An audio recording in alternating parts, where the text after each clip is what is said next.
There is something particular about intelligence failures that makes them different from other kinds of wartime error. An intelligence failure, by its nature, involves the misreading of information that was, in many cases, already in the building. The failure is not external. It lives in the gap between what was known and what was understood, or between what was understood and what was allowed to reach the people who needed it. Tonight, we'll walk through these facts together slowly, calmly. There's no test tomorrow, no reason to remember everything. Think of this as watching old photographs in a quiet room, learning small things about how intelligence agencies made simple errors in judgment, how they misunderstood codes, how they overlooked clues, how they assumed things that turned out differently. This collection does not need a map or a screen. There is nothing to watch and nothing to follow visually. Close your eyes, if that is comfortable, and let these facts settle slowly. They are quiet facts, small in their details, large in their consequences, and entirely true. Settle in. We'll begin. Fact number 1. The German Abwehr, Germany's military intelligence service, controlled, at various points during the war, what it believed was a functioning network of agents operating inside Great Britain. It was not. Every single German agent sent to Britain during the Second World War was either captured immediately on arrival, turned into a double agent working for British intelligence, or had never existed as a genuine agent at all and was a British fabrication from the start. The double-cross system, run by MI5 under the supervision of the 20 Committee, managed this extraordinary situation for the entire duration of the war. By the end, the Germans had been receiving for years intelligence reports from agents who were either sitting in British safehouses writing invented material under the supervision of their MI5 handlers or, in a small number of cases, had been quietly executed after refusing to cooperate. The remarkable thing is not that the British succeeded in this operation, it is that the Abwehr never noticed.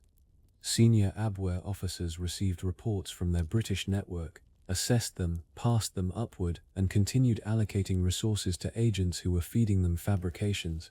The failure was acknowledged inside the Abwehr by some individuals, but it was never formally admitted, because admitting it would have meant admitting that the organization had been, for years, an elaborate mechanism for producing its own deception. Fact number 2. Richard Sorge was a German journalist based in Tokyo who worked for Soviet intelligence and was arguably the most effective single spy of the entire war, operating under deep cover as a respected correspondent with close ties to the German embassy in Tokyo. Sorge provided Moscow with intelligence of extraordinary quality and precision. He warned Stalin months in advance that Germany was planning to invade the Soviet Union. He provided specific details, timings, force sizes, the likely direction of the main thrust.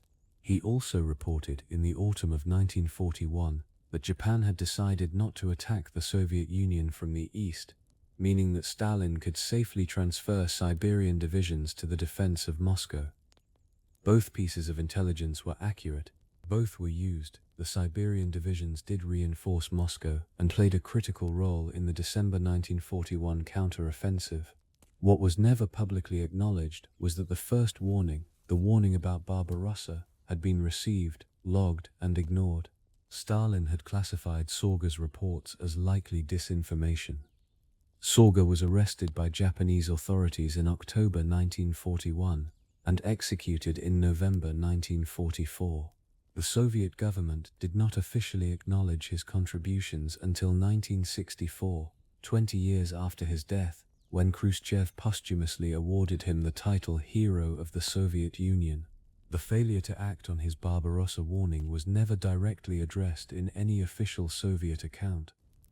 Fact number 3. The SOE's Netherlands section, the branch of the British Special Operations Executive responsible for operations in occupied Holland, was penetrated by German counterintelligence almost from the beginning, and was operated as a German deception for nearly 2 years. The operation, which the Germans called Noordpool, or Englandspiel, began in 1942 when a captured Dutch agent was persuaded to continue transmitting under German control.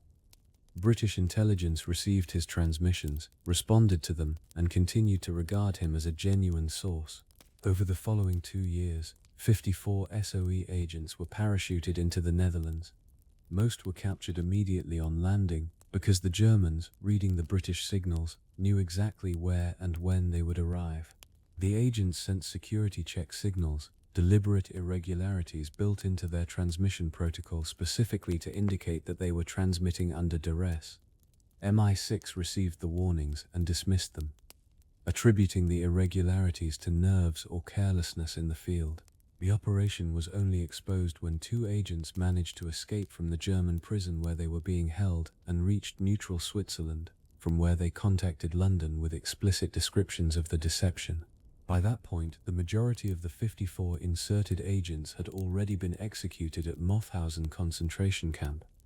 The SOE's official internal review of the Netherlands section was completed and classified. No public admission of responsibility was made during the war or for many years afterward. Fact number 4. The failure of American intelligence to anticipate the Japanese attack on Pearl Harbor has been examined in official inquiries, congressional investigations, and decades of historical scholarship. What has received less consistent acknowledgement is the specific role played by organizational rivalry and communication failure between different American intelligence agencies. The Army and Navy maintained separate signals intelligence operations that did not regularly share information with each other. The State Department maintained its own channels. The FBI, under J. Edgar Hoover, was deeply reluctant to share information with military intelligence organizations.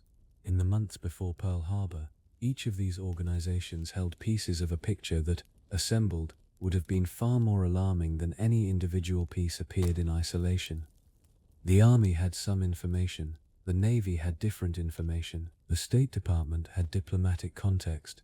Nobody was assembling the complete picture, partly because assembling it would have required the kind of interagency sharing that institutional culture actively discouraged. After Pearl Harbor, the Roberts Commission and subsequent investigations focused largely on the commanders at Pearl Harbor, Admiral Kimmel and General Short, who were found derelict in their duty and removed from command. The deeper failure of the intelligence system that had produced the blindness was acknowledged in general terms but never resulted in accountability at the same level. The question of which analysts had received which signals and what they had done with them was investigated and then, in several important respects, allowed to settle. Fact number 5. The German military's intelligence estimate of Soviet strength before Operation Barbarossa was wrong in almost every significant respect. The Abwehr calculated that the Soviet Union had approximately 150 divisions available for defense. The actual number was closer to 300. They assessed Soviet tank production capacity as capable of generating perhaps 1,500 vehicles per year. Actual Soviet tank production in 1941 was approximately 6,000 vehicles. They expected the Soviet logistical system to collapse within weeks under the pressure of the German advance. The Soviet system was disrupted and strained but did not collapse. These were not marginal errors or the product of insufficient data. They were systematic underestimates produced by a combination of ideological assumptions about Soviet capability and institutional willingness to produce assessments that supported what the leadership wanted to hear. Hitler had decided that Barbarossa would succeed quickly, and the intelligence machine largely produced analyses consistent with that expectation. After Barbarossa stalled in the autumn and winter of 1941, no official German assessment acknowledged that the intelligence estimates had been fundamentally wrong. The failures were attributed to Soviet deception, to unexpected factors, to the weather.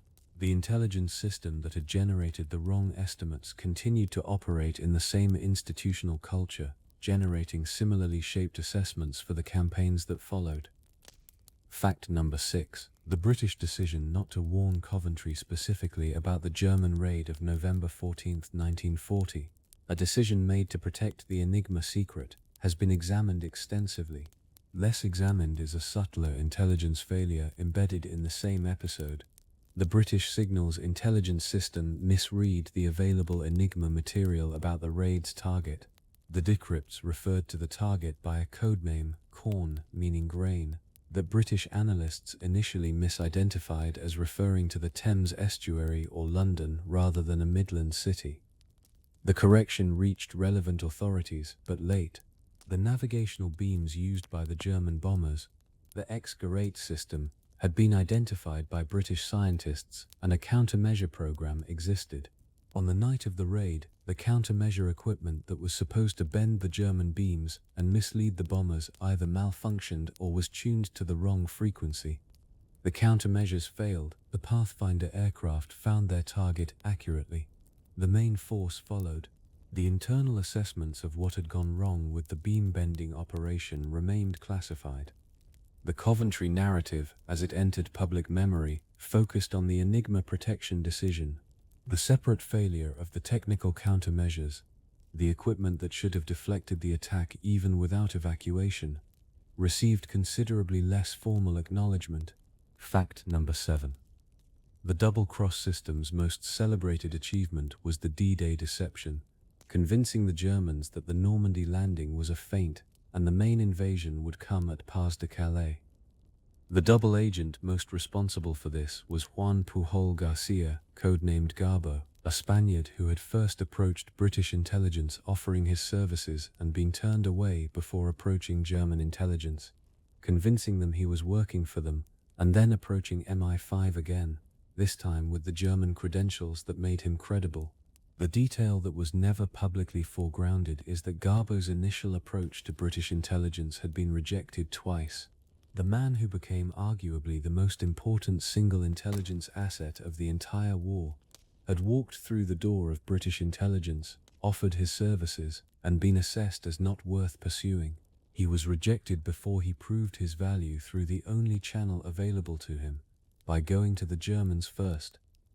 When the internal reviews of the double-cross system were eventually written and partially declassified, they noted the early rejections as a procedural matter. The implication that the intelligence assessment process had nearly lost the war's most effective double agent through routine institutional dismissal was present in the record but was not the framing through which the story was publicly told. Fact number 8. The Soviet intelligence operation known as the Lucy Ring operated in Switzerland throughout the war and provided Moscow with military intelligence of exceptional quality, including at various points details of German operational plans that seemed almost impossibly precise. The intelligence was real. The question of where it came from has never been fully resolved. One theory, examined by historians and partially supported by circumstantial evidence, is that the Lucy Ring was a conduit through which British intelligence, using ultra-decrypts it could not share directly with the Soviets without revealing the Enigma secret, passed carefully sanitized material through neutral Swiss channels in a form that could be attributed to a human source. If this is accurate, then a significant portion of the Soviet intelligence advantage in the middle and late war periods was derived from British code-breaking that the British never acknowledged sharing. The British government has never confirmed this interpretation. The relevant ultrafiles that might definitively answer the question remain partially restricted or were destroyed. The intelligence community on both sides that would have been involved in such an arrangement had strong institutional reasons to deny it. The British, because confirming it would have revealed the extent of Enigma exploitation. The Soviets, because receiving Western intelligence through a back channel would have complicated the official narrative of Soviet intelligence superiority. What is documented is that Lucy's intelligence was accurate, that it influenced Soviet operational planning, and that its source has never been satisfactorily explained in fully public terms. Fact number 9. American signals intelligence in the Pacific before Pearl Harbor had achieved a significant penetration of Japanese diplomatic codes, a system the Americans called Purple. The Purple decrypt program had been running for over a year before the attack, and American cryptanalysts were reading large volumes of Japanese diplomatic traffic with considerable speed and accuracy. The intelligence this produced was valuable. It was also, in a critical sense, the wrong kind of intelligence for anticipating a military surprise attack. Diplomatic cables discuss policy and position. They do not, in general, contain operational military details. The Japanese Navy's operational communications for the Pearl Harbor attack used a different code, JN-25, that the Americans had partially broken but could not read with consistency in the autumn of 1941. The failure was partly a resource allocation problem.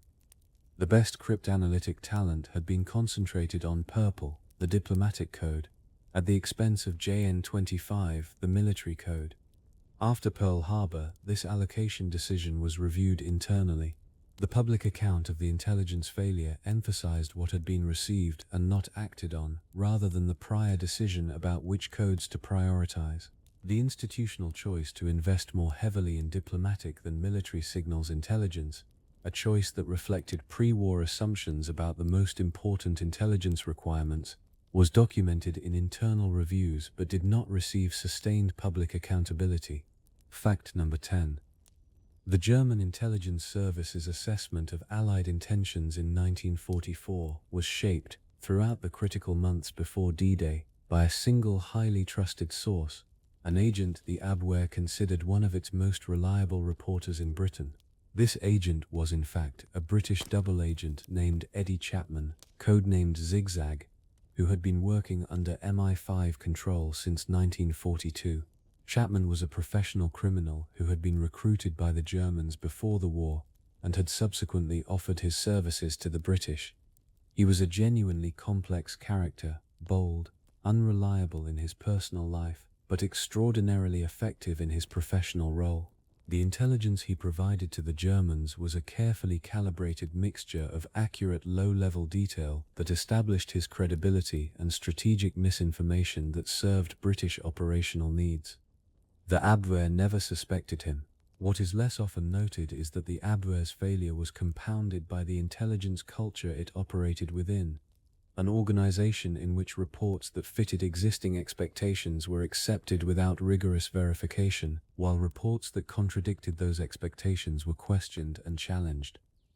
The misinformation that Chapman and other double agents fed the Germans fitted into a picture the Germans had already partly constructed and wanted to believe. The intelligence failure was not just the failure to detect the deception, it was the prior failure of intellectual independence that made the deception so easy to sustain. Fact number 11. The British intelligence community's relationship with Kim Philby, one of the most damaging intelligence failures in the history of the Western Alliance, did not begin during the Cold War. Philby had been recruited as a Soviet agent while at Cambridge in the early 1930s, and had entered the British intelligence establishment specifically as a long-term penetration agent. During the war years, Philby rose within MI6 to head its Section 9, the anti-Soviet section. From that position, he had access to virtually everything the British intelligence community knew about Soviet espionage operations, defectors, agents and plans.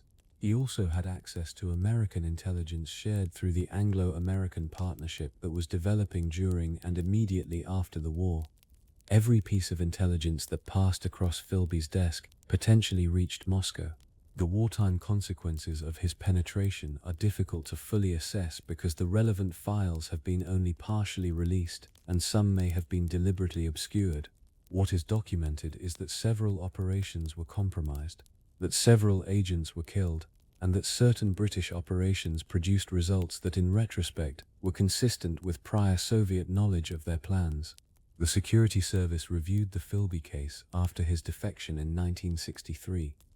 The specific question of what damage he had caused during the war years, as opposed to the Cold War period, has never been fully publicly addressed. Fact number 12. The Battle of Crete in May 1941 demonstrated an intelligence paradox that has never been comfortably resolved in the official record. General Bernhard Freyberg had access, through ultra-decrypts, to the German operational plan for the airborne invasion in extraordinary detail. He knew the landing zones, the sequence of operations, and the composition of the assault force. He told his commanders that he was expecting a major attack. What he did not tell them, because he could not, without revealing the existence and nature of Ultra, was precisely how he knew and how reliable the information was. As a result, some of his subordinates treated the warning with the same weight they might give any intelligence assessment of uncertain provenance, rather than the near certainty that Ultra actually provided. Freyberg's defensive dispositions were also shaped by a requirement. imposed from above by the ultra-security framework, not to act so obviously on the intelligence that the Germans would suspect their codes had been broken. The result was a defense that was better informed than any in history, and yet, because it could not fully use the information it held, was less effective than it might have been. The official after-action assessments of the Crete defeat acknowledged tactical errors, communications failures, and the strength of the German assault. The structural problem, that the ultra framework constrained the use of intelligence in ways that contributed to the defeat, was not part of the public record. Fact number 13. Throughout 1942 and into 1943, German U-boat operations benefited enormously from a piece of intelligence that the Allies were very slow to acknowledge even to themselves. The Germans were reading Allied convoy routing signals. The German B-Dienst, the Naval Signals Intelligence Service, had partially broken the British naval cipher number 3, which was used to communicate convoy routes and departure times to Allied ships. For months, U-boat command under Admiral Dönitz was receiving routing information that allowed submarine wolfpacks to position themselves with extraordinary accuracy along the expected paths of Allied convoys. Allied convoy planners were simultaneously attempting to route around known U-boat concentrations, but their routing signals were reaching Dönitz almost as quickly as they reached the convoy commanders. The result was a catastrophic period of shipping losses in the Atlantic. British naval intelligence suspected that something was wrong, that the rate of interceptions was too high to be explained by German skill and Allied bad luck alone. But the full picture of the B-Dienst's success against naval cipher number 3 took a long time to arrive and acknowledge. The naval cipher was eventually replaced.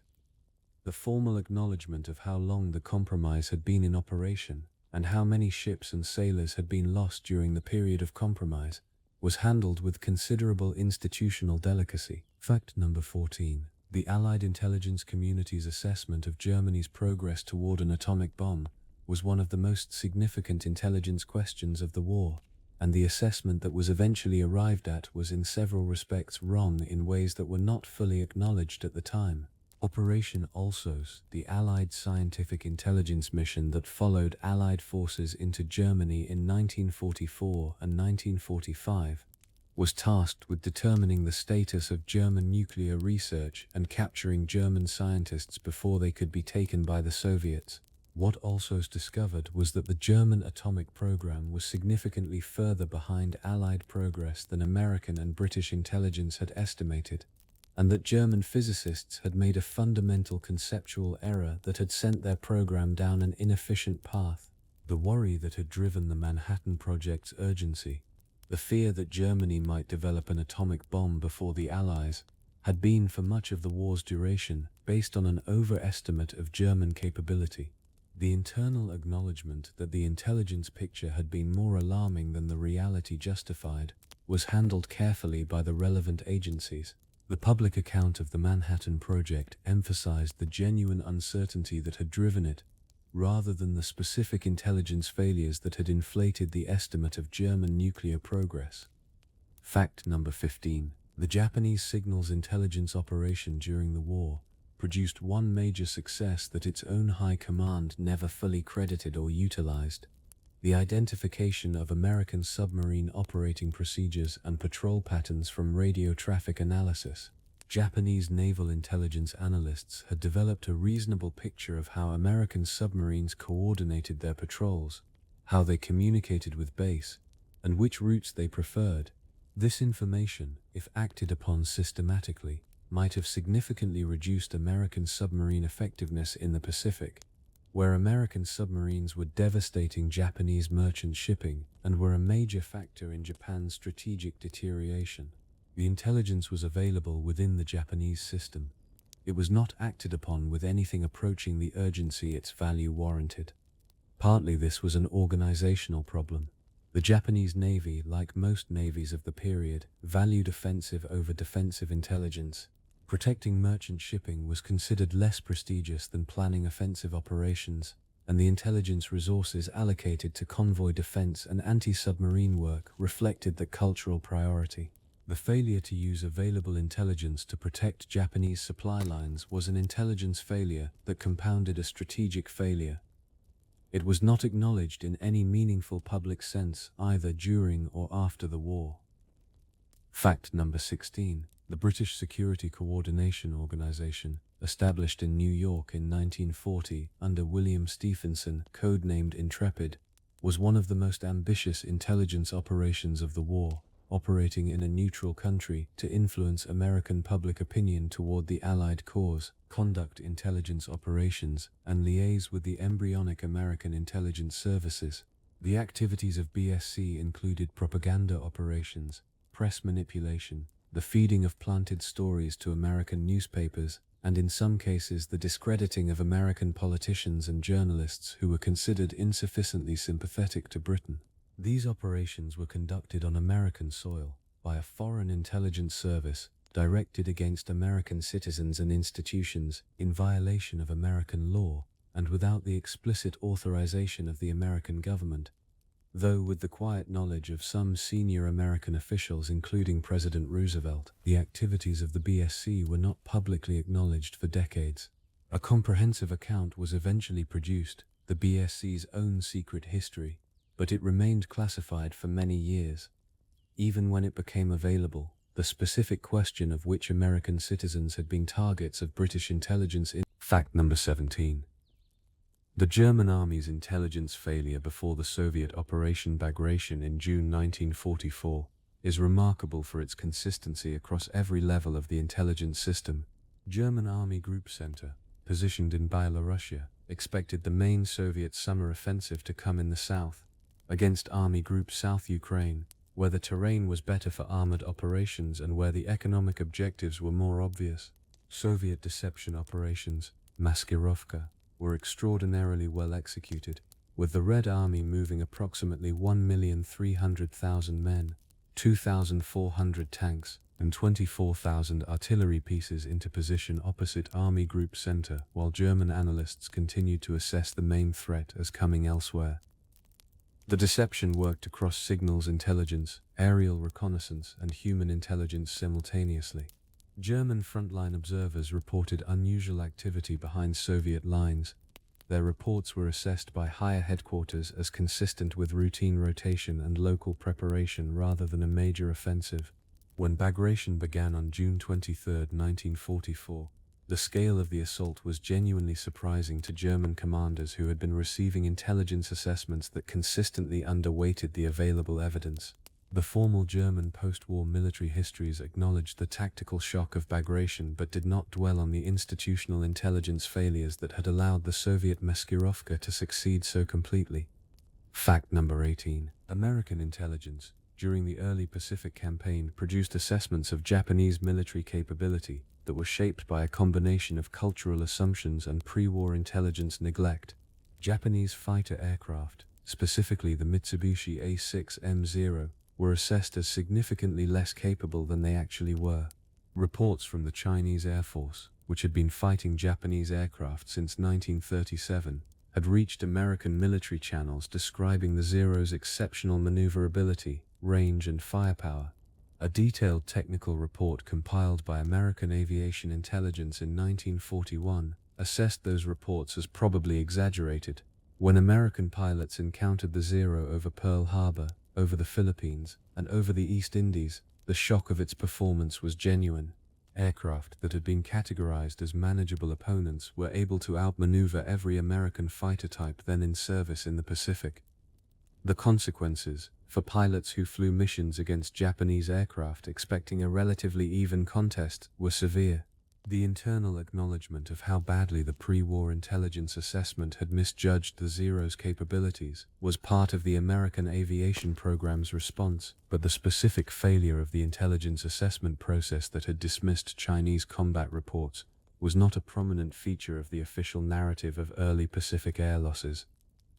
Fact number 19. The Venona program, the American signals intelligence project that eventually decrypted Soviet intelligence traffic from the 1940s, began during the war itself, in 1943, when American Army cryptanalysts started working on encrypted Soviet diplomatic messages.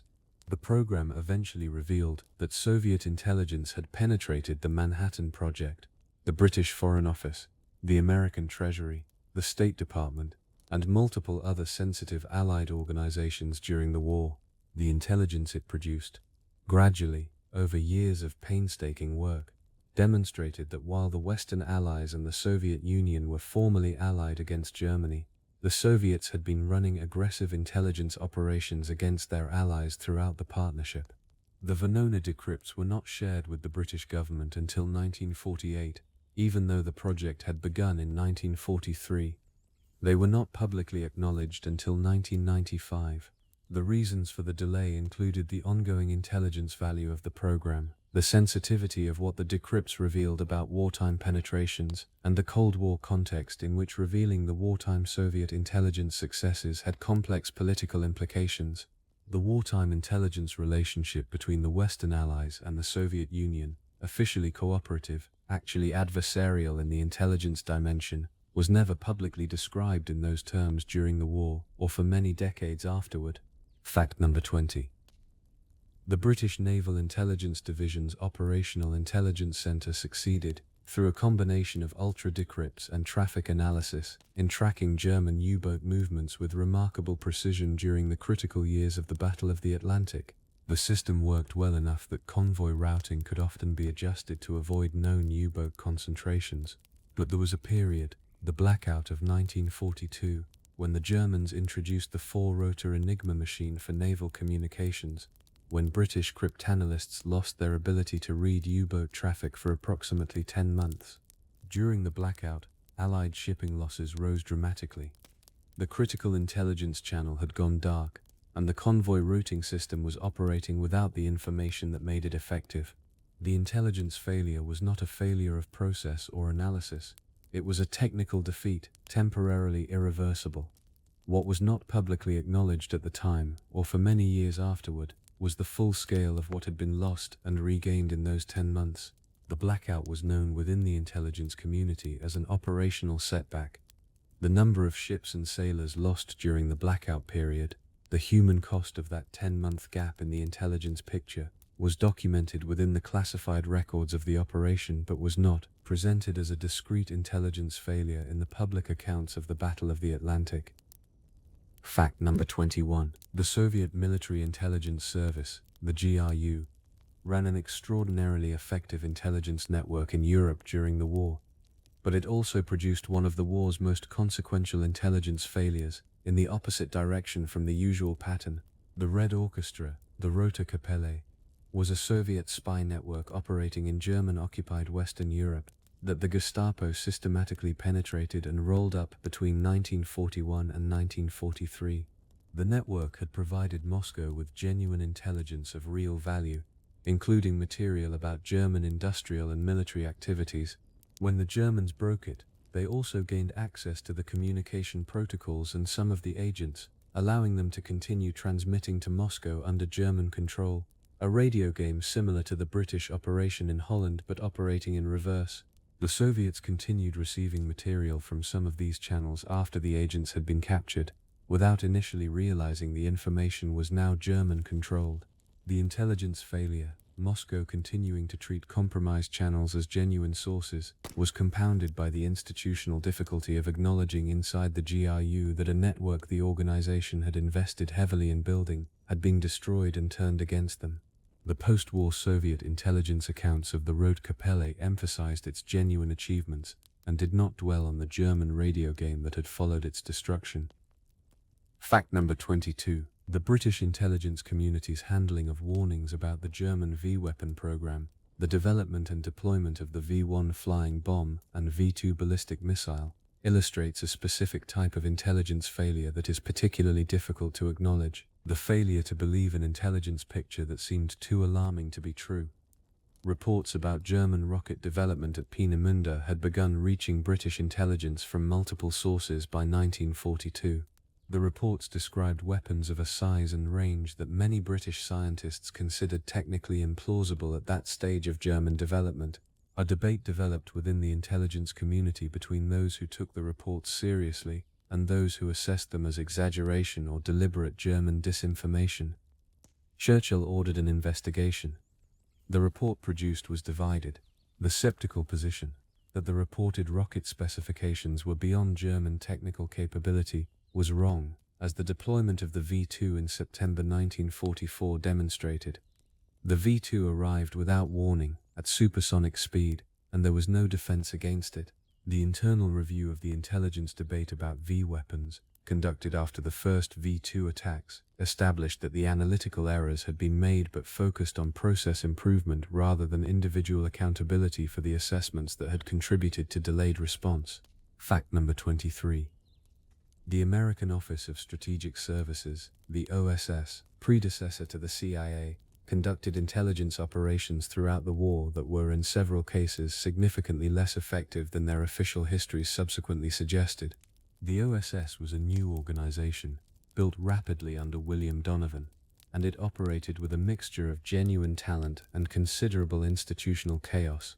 Several OSS operations in Europe were compromised from their inception by poor tradecraft, by the penetration of resistance networks that the OSS was trying to work with, and by the fundamental difficulty of inserting agents into territories under tight German control. Some OSS agents were captured shortly after insertion. Others operated in conditions of severe risk that the organization's planning had not adequately accounted for. The post-war history of the OSS, written largely by people who had been part of it, presented the organization's achievements generously and its failures more briefly. The specific question of how many OSS agents had been captured, how many operations had been compromised, and what the intelligence value of the organization's wartime activities had actually been, compared to its costs in lives and resources, was not subjected to the kind of independent external review that would have produced a precise answer. Fact number 24. The German intelligence community's failure to correctly identify the location of the D-Day landings was substantially produced by its own prior intelligence failure, the failure to construct a coherent picture of Allied order of battle in Britain. German intelligence estimated that the Allies had approximately 79 divisions available for the invasion of Europe. The actual number was closer to 52. The inflated estimate had been produced by accepting intelligence reports, many of them from double agents controlled by the British, that described divisions, corps, and armies that existed only on paper as part of the Operation Fortitude deception. The fictional 1st United States Army Group, supposedly commanded by General Patton and positioned opposite Pas-de-Calais, appeared in German intelligence assessments as a real formation of considerable strength. When D-Day came in Normandy, German analysts continued to expect the main assault at Pas-de-Calais, partly because their own inflated estimate of Allied strength required a second, larger landing to account for the formations they had catalogued. The army group that would deliver this main assault was, in reality, a network of false radio traffic, dummy equipment, and double-agent reports. The German intelligence failure was not simply believing the deception, it was constructing an intelligence estimate that the deception had been specifically designed to confirm, and never subjecting that estimate to rigorous independent verification. Fact number 25. The Italian intelligence services before and during the war produced some of the most spectacularly inaccurate assessments of Allied military capability in the entire conflict. Before Italy entered the war in June 1940, Italian military intelligence consistently overestimated Italian military strength and underestimated potential Allied responses. The assessment that Britain was close to collapse in 1940, an assessment that influenced Mussolini's decision to enter the war, was wrong. The assessments of British military capability in North Africa that preceded Italian operations there were wrong. The estimates of American industrial capacity that shaped Italian strategic planning were wrong. Part of this pattern reflected the fundamental problem of intelligence services operating within authoritarian systems, the tendency to produce assessments that confirm what the leadership believes rather than describe what the evidence shows. Mussolini was not a sophisticated consumer of intelligence. He was prone to dismissing assessments that contradicted his existing views and rewarding those that supported them. The intelligence service adapted to this reality, with predictable consequences for the quality of the product. The intelligence service adapted to this reality, with predictable The systematic nature of this failure The degree to which the Italian intelligence apparatus had been shaped by the political requirement to produce optimistic assessments was documented in post-war Italian military histories, but was not prominent in the official accounts published during the early post-war period. Fact number 26. One of the most peculiar intelligence failures of the entire war involved a piece of information that was simultaneously too available and too implausible to be properly assessed. Throughout the spring and summer of 1944, the WWII received multiple intelligence reports indicating that the Allied invasion of France would come in Normandy rather than the Pas-de-Calais. These reports came from several different sources, arrived through different channels, and pointed consistently in the same direction. They were assessed as likely Allied disinformation, plans specifically designed to make the Germans look away from the real landing area. The reasoning was circular. Since Operation Fortitude had established so clearly that the main landing would come at Pas-de-Calais, any intelligence suggesting otherwise was probably planted. Real intelligence and planted intelligence pointing toward Normandy were both dismissed on the same grounds. The intelligence system had been so thoroughly shaped by the deception's success that it had lost the capacity to distinguish between information the British were planting and information that happened to confirm what the planted information was also saying. The WWII officers who assessed these reports and dismissed them were not making obviously irrational decisions. They were applying the correct logic to a situation in which that logic had been deliberately exploited. The failure was not of individual judgment but of a system that had been comprehensively outmaneuvered. Fact number 27. The Soviet intelligence failure in the opening days of Operation Barbarossa extended beyond Stalin's refusal to believe the warnings.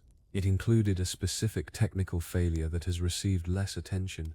The Soviet signals intelligence network along the western border was disrupted or destroyed in the opening German airstrikes, with a thoroughness that suggested the Germans had specific knowledge of its locations.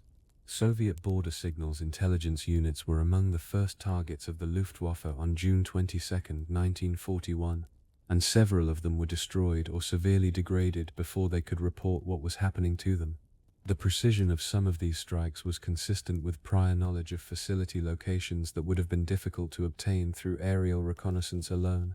Post-war Soviet examination of the intelligence records suggested that some of the targeting data for the opening airstrikes had come from human sources, agents with knowledge of Soviet military infrastructure who had provided the information before the attack. The full accounting of the intelligence penetrations that had contributed to the Soviet vulnerability in June 1941 was a matter the Soviet intelligence establishment had strong institutional reasons to handle carefully, and the public discussion of specific German intelligence successes against Soviet targets in the opening phase of Barbarossa remained limited throughout the Soviet period. Fact number 28. The Allied intelligence assessment of Japanese defensive preparations on the Pacific Islands in the final year of the war consistently underestimated the depth and sophistication of Japanese underground fortifications. On Iwo Jima, Peleliu, and Okinawa, Japanese defenders had constructed elaborate cave and tunnel systems that aerial photography, the primary intelligence collection method, could not reveal.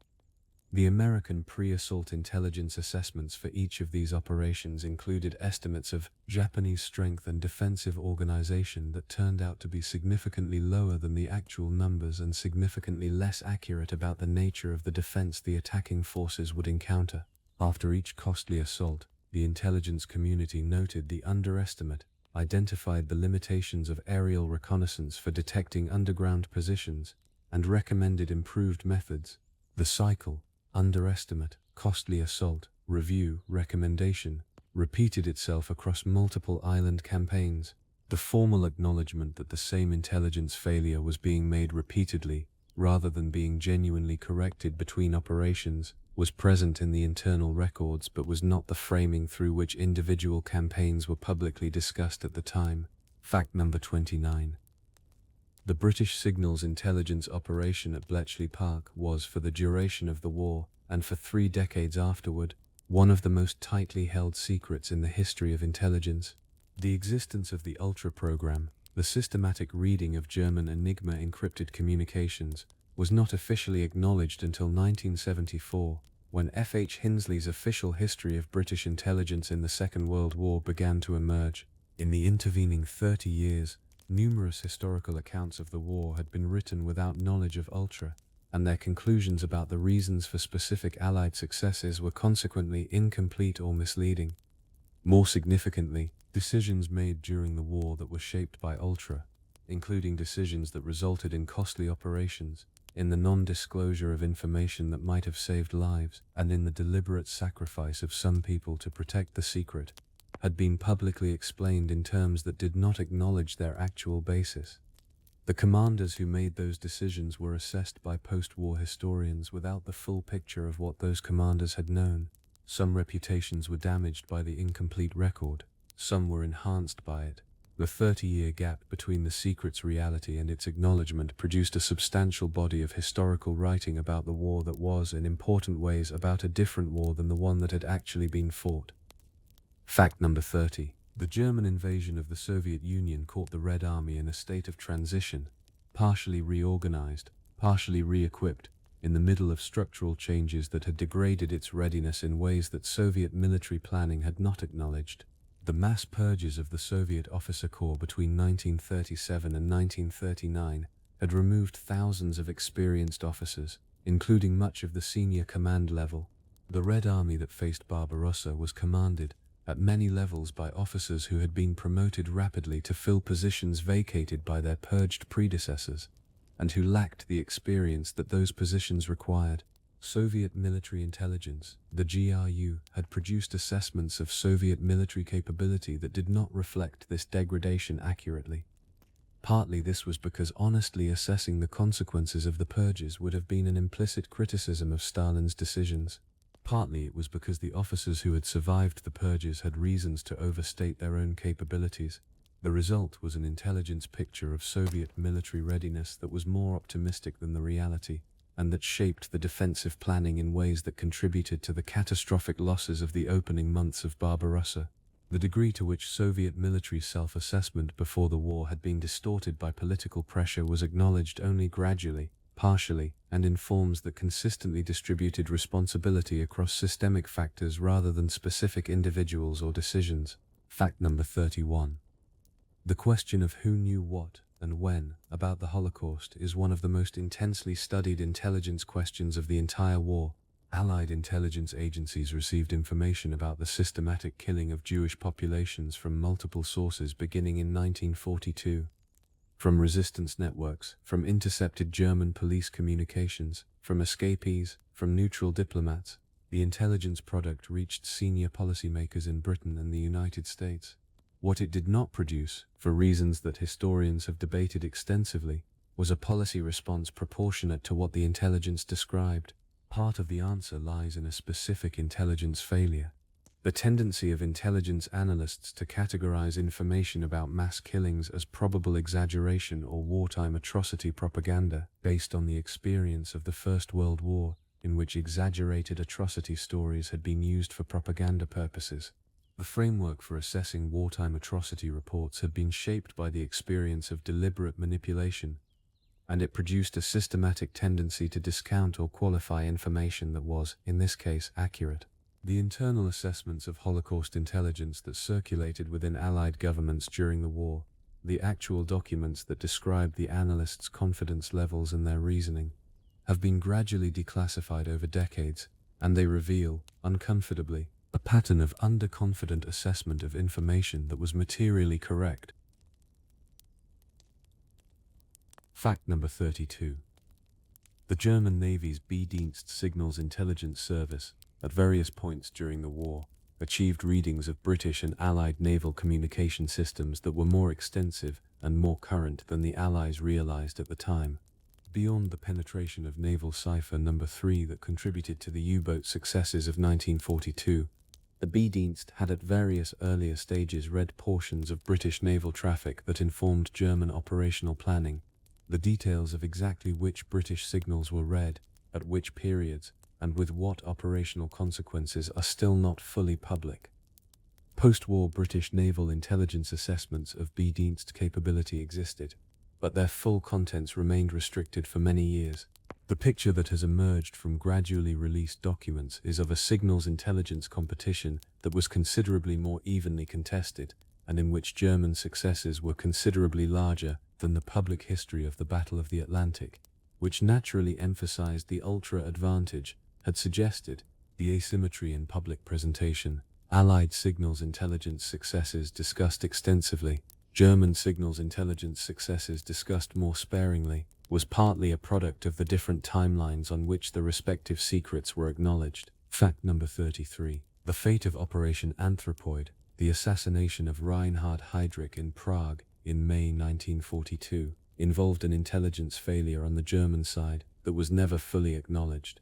Heydrich was the Reich protector of Bohemia and Moravia, one of the most powerful figures in the SS, and his assassination by Czech paratroopers trained and inserted by SOE was one of the most successful special operations of the entire war. The intelligence failure was this: the German security services in Prague, despite having an extensive informant network in the Czech population, did not detect the paratroopers' presence in the city for several months.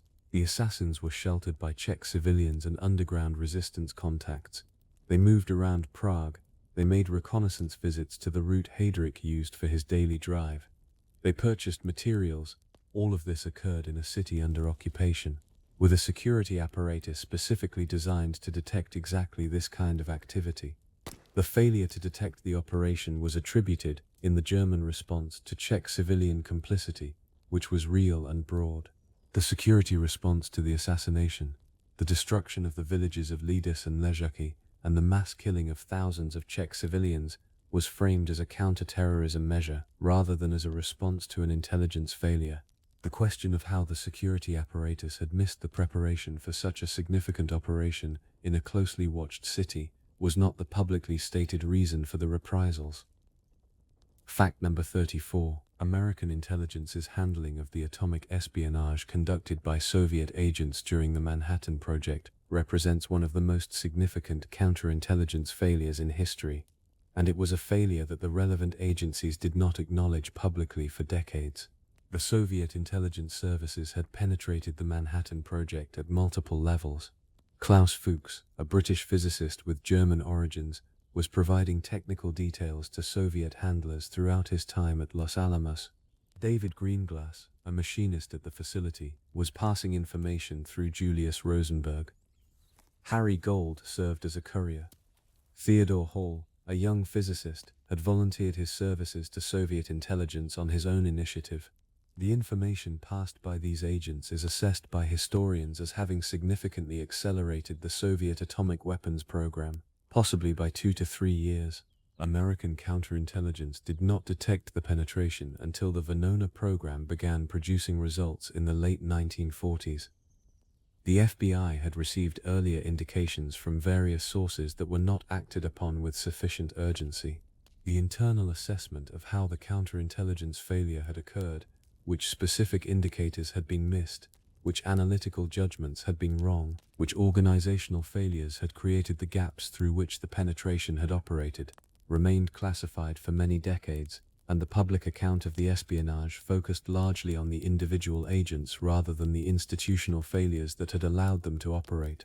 Fact number 35. The German intelligence operation against the Soviet Lucy Ring, the spy network in Switzerland that was providing Moscow with extraordinarily precise intelligence about German operations, was one of the most frustrating failures of the Abwehr's counterintelligence function.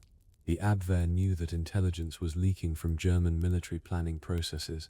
They traced the flow of information through a series of investigations that identified several of the Lucy network's members, documented the transmission routes, and mapped significant parts of the network's structure. And then, repeatedly, the investigations stalled or were redirected. One reason may have been that some of the intelligence flowing through the Lucy network was being contributed, covertly, by anti-Nazi officers within the German military establishment, people who were simultaneously members of the German resistance and sources for a Soviet intelligence network. The investigation of the Lucy network, taken to its logical conclusion, would have exposed individuals with connections that senior German officers were, for various reasons, unwilling to pursue. The Abwehr's failure to shut down a known intelligence leak ran for years, and the internal explanations for this failure were never fully transparent even within the organization itself. Fact number 36. The decision by British intelligence to share specific ultra-derived intelligence with the Soviet Union during the war was constrained by the fundamental need to protect the source. The British did pass sanitized intelligence to Moscow, intelligence whose content had been derived from Enigma decrypts but whose presentation was designed to suggest human or other sources. The sanitization was imperfect. In several cases, the intelligence passed to the Soviets was specific enough that a competent signals intelligence analyst should have recognized it as consistent with communications intercepts rather than human reporting. Soviet signals intelligence was sophisticated. A question of whether Soviet cryptanalysts deduced the existence of an Allied communications intelligence program from the nature of the intelligence being shared with them, and what, if anything, they did with that deduction, is one of the more interesting unresolved questions in the intelligence history of the war. What is documented is that the existence of the Ultra program was not formally shared with the Soviets during the war, and that Soviet intelligence officers working in close partnership with British counterparts operated for years in a relationship where the fundamental British intelligence advantage was concealed from them. Fact number 37. The penetration of the British Foreign Office by Soviet intelligence during the war years. Through agents including Donald Maclean and Guy Burgess, both of whom had been recruited at Cambridge in the 1930s alongside Philby, produced intelligence failures whose full scope was not publicly acknowledged until the 1980s and beyond. Maclean, as a senior Foreign Office official with access to American-British diplomatic communications, was providing Soviet intelligence with a detailed picture of Western Allied diplomatic strategy throughout the war. Burgess, in various Foreign Office and BBC positions, contributed additional material. The wartime damage assessment, the specific question of which Allied diplomatic strategies had been compromised, which negotiations had been affected, which Soviet positions had been shaped by prior knowledge of Allied intentions, was conducted within the intelligence community but not publicly released. The Cambridge spy ring, as it became known, was framed in public primarily as a Cold War story. The wartime dimension, the years during which Allied and Soviet intelligence were supposedly partnered while several Soviet agents operated at the heart of the British government, received considerably less sustained public examination. Fact number 38. The Japanese Military Intelligence Service's assessment of American industrial and military recovery capacity after Pearl Harbor was one of the most consequential intelligence failures of the Pacific War. Japanese planners had calculated that the destruction of the Pacific Fleet at Pearl Harbor would provide Japan with approximately 18 months to 2 years to consolidate its new defensive perimeter before American naval power could be reconstituted to a threatening level. The timetable was wrong. American industrial mobilization after Pearl Harbor proceeded faster than Japanese intelligence had assessed, and American carrier aviation in particular was reconstituted and expanded at a rate that surprised Japanese naval planners. The Battle of Midway in June 1942, only 6 months after Pearl Harbor, was fought between 4 Japanese fleet carriers and 3 American carriers, a ratio that should, on the pre-war Japanese intelligence assessment, not have been possible so quickly. The 4 Japanese carriers sunk at Midway represented a loss from which the Japanese carrier aviation program never recovered. The intelligence failure that had underestimated American industrial speed was not acknowledged in any formal Japanese post-war analysis as a root cause of the Midway defeat, which was attributed instead to tactical errors, communications failures, and the influence of American code-breaking. Fact number 39. The British intelligence community's management of double agents required, as a basic operational necessity, the feeding of real, accurate intelligence to German handlers alongside the misinformation that was the operation's actual purpose. If the double agents never produced anything accurate, the Germans would stop trusting them. To maintain credibility, MI5 and the 20 Committee had to allow genuine secrets to reach the enemy. The process of deciding which genuine secrets were expendable, which real information could be sacrificed to sustain the credibility of the double agents, was one of the most difficult and consequential decisions the intelligence community made throughout the war. In some cases, the decision involved allowing the Germans to learn about specific Allied capabilities, intentions, or vulnerabilities that they then acted on. Ships were sunk, operations were compromised. People died as a direct consequence of the decision to feed real intelligence alongside the deception. The internal accounting of this trade-off, precisely what had been given away, what it had cost, and whether the cost had been worth it, existed within the classified records of the double-cross system. The public history of the operation focused on its remarkable successes. The question of what had been paid for those successes, in real intelligence deliberately sacrificed, was present in the record, but was not the frame through which the story was told to the public. Fact number 40. The American Signals Intelligence Operation against Japanese naval codes, which produced the intelligence that enabled the Midway ambush and the shooting down of Admiral Yamamoto's aircraft in April 1943, came close to catastrophic exposure on multiple occasions, and in at least one case the exposure was only narrowly avoided through what amounted to good fortune rather than intelligent security procedures. After the Battle of Midway, a Chicago Tribune correspondent published a story strongly implying that the Americans had known in advance of the Japanese fleet's composition and movements, an implication so obviously consistent with communications intelligence that several senior Japanese naval officers recognized it as a potential indicator of code compromise. An internal Japanese review concluded that the code had not been broken, based partly on an assessment that the Americans could not have achieved such a breakthrough, and partly because the Japanese believed the security features of their code system were sufficient. This conclusion was wrong on both counts. American code breaking had broken the Japanese naval code. The near miss. The Japanese review that came within an analytical error of identifying the American program was documented in American intelligence records and was treated internally with considerable concern. The lesson it reinforced, about the fragility of the signals intelligence advantage, was absorbed operationally. Whether the Chicago Tribune incident specifically was ever the subject of an internal accountability review of the kind the security breach it nearly caused would normally have triggered is not clearly documented in the publicly available record. Fact number 41. The British Political Warfare Operation, the organization responsible for producing propaganda directed at Germany and German-occupied territories, conducted an extensive program of black propaganda throughout the war, including fake German radio stations, forged documents, and rumor operations designed to undermine German civilian morale and military confidence. The operation was sophisticated and, in its own assessment, effective. What it did not always assess honestly was how much of the intelligence about German civilian and military attitudes on which it based its propaganda was accurate. The intelligence picture of German civilian morale available to the British propaganda apparatus was derived from a combination of sources, some reliable, some speculative, some shaped by what British analysts expected German morale to look like rather than what the evidence actually showed. German civilian morale proved significantly more resilient throughout the war than Allied strategic bombing planners and propagandists had expected and predicted. The assessments that had informed the bombing campaign's morale bombing theory, the belief that destroying German cities would break civilian willingness to support the war, were wrong. The internal acknowledgement of how badly the morale assessments had underperformed their predictions was present in post-war analysis, but the specific intelligence failures that had produced the flawed morale estimates were embedded in a broader post-war reckoning with the strategic bombing campaign that took decades to reach its present, still unsettled state.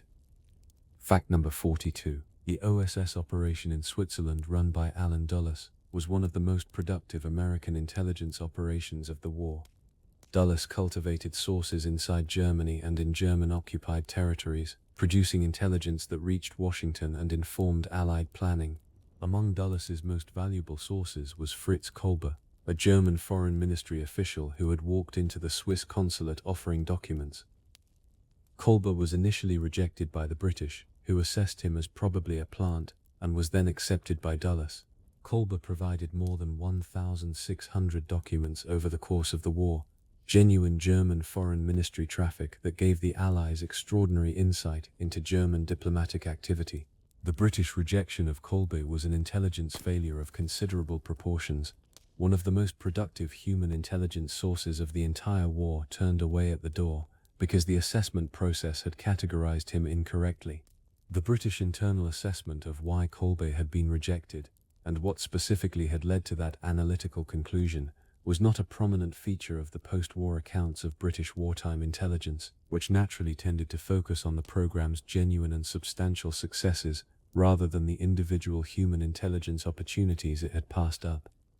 Fact number 43. The German Abwehr's failure to correctly assess Allied strength and intentions during the period before D-Day was compounded by internal tensions within the German intelligence community. By 1944, the Abwehr was in a deteriorating relationship with the SD, the Sicherheitsdienst, the intelligence arm of the SS, which had been encroaching on Abwehr functions and criticizing its performance for years. Admiral Wilhelm Canaris, the Abwehr's director, had complex and ambiguous connections with anti-Nazi resistance figures and was eventually arrested in 1944 and executed in 1945 for his alleged involvement in the July 20th plot. The institutional warfare between the Abwehr and the SD compromised the integrity of the German intelligence product in ways that went beyond the damage done by British double-agent operations. Reports that should have been assessed on their merits were assessed partly in the context of which organization had produced them and what institutional interests were at stake. The dissolution of the Abwehr in February 1944 and the transfer of its functions to the SD disrupted continuity and institutional memory at precisely the most critical period of the war, the 6 months before D-Day.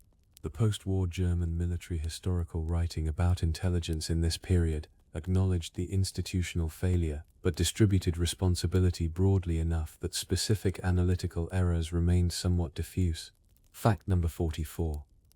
The French intelligence services in the months before the German invasion of May 1940 produced assessments of German intentions that were constrained by the same fundamental error that shaped French military planning overall, the assumption that the main German thrust would come through Belgium and the Netherlands rather than through the Ardennes. French military intelligence had mapped German deployments and had access to a reasonably accurate picture of German divisional positions. The information that German armored forces were concentrating opposite the Ardennes sector, the sector French planning considered nearly impassable, was available and was reported.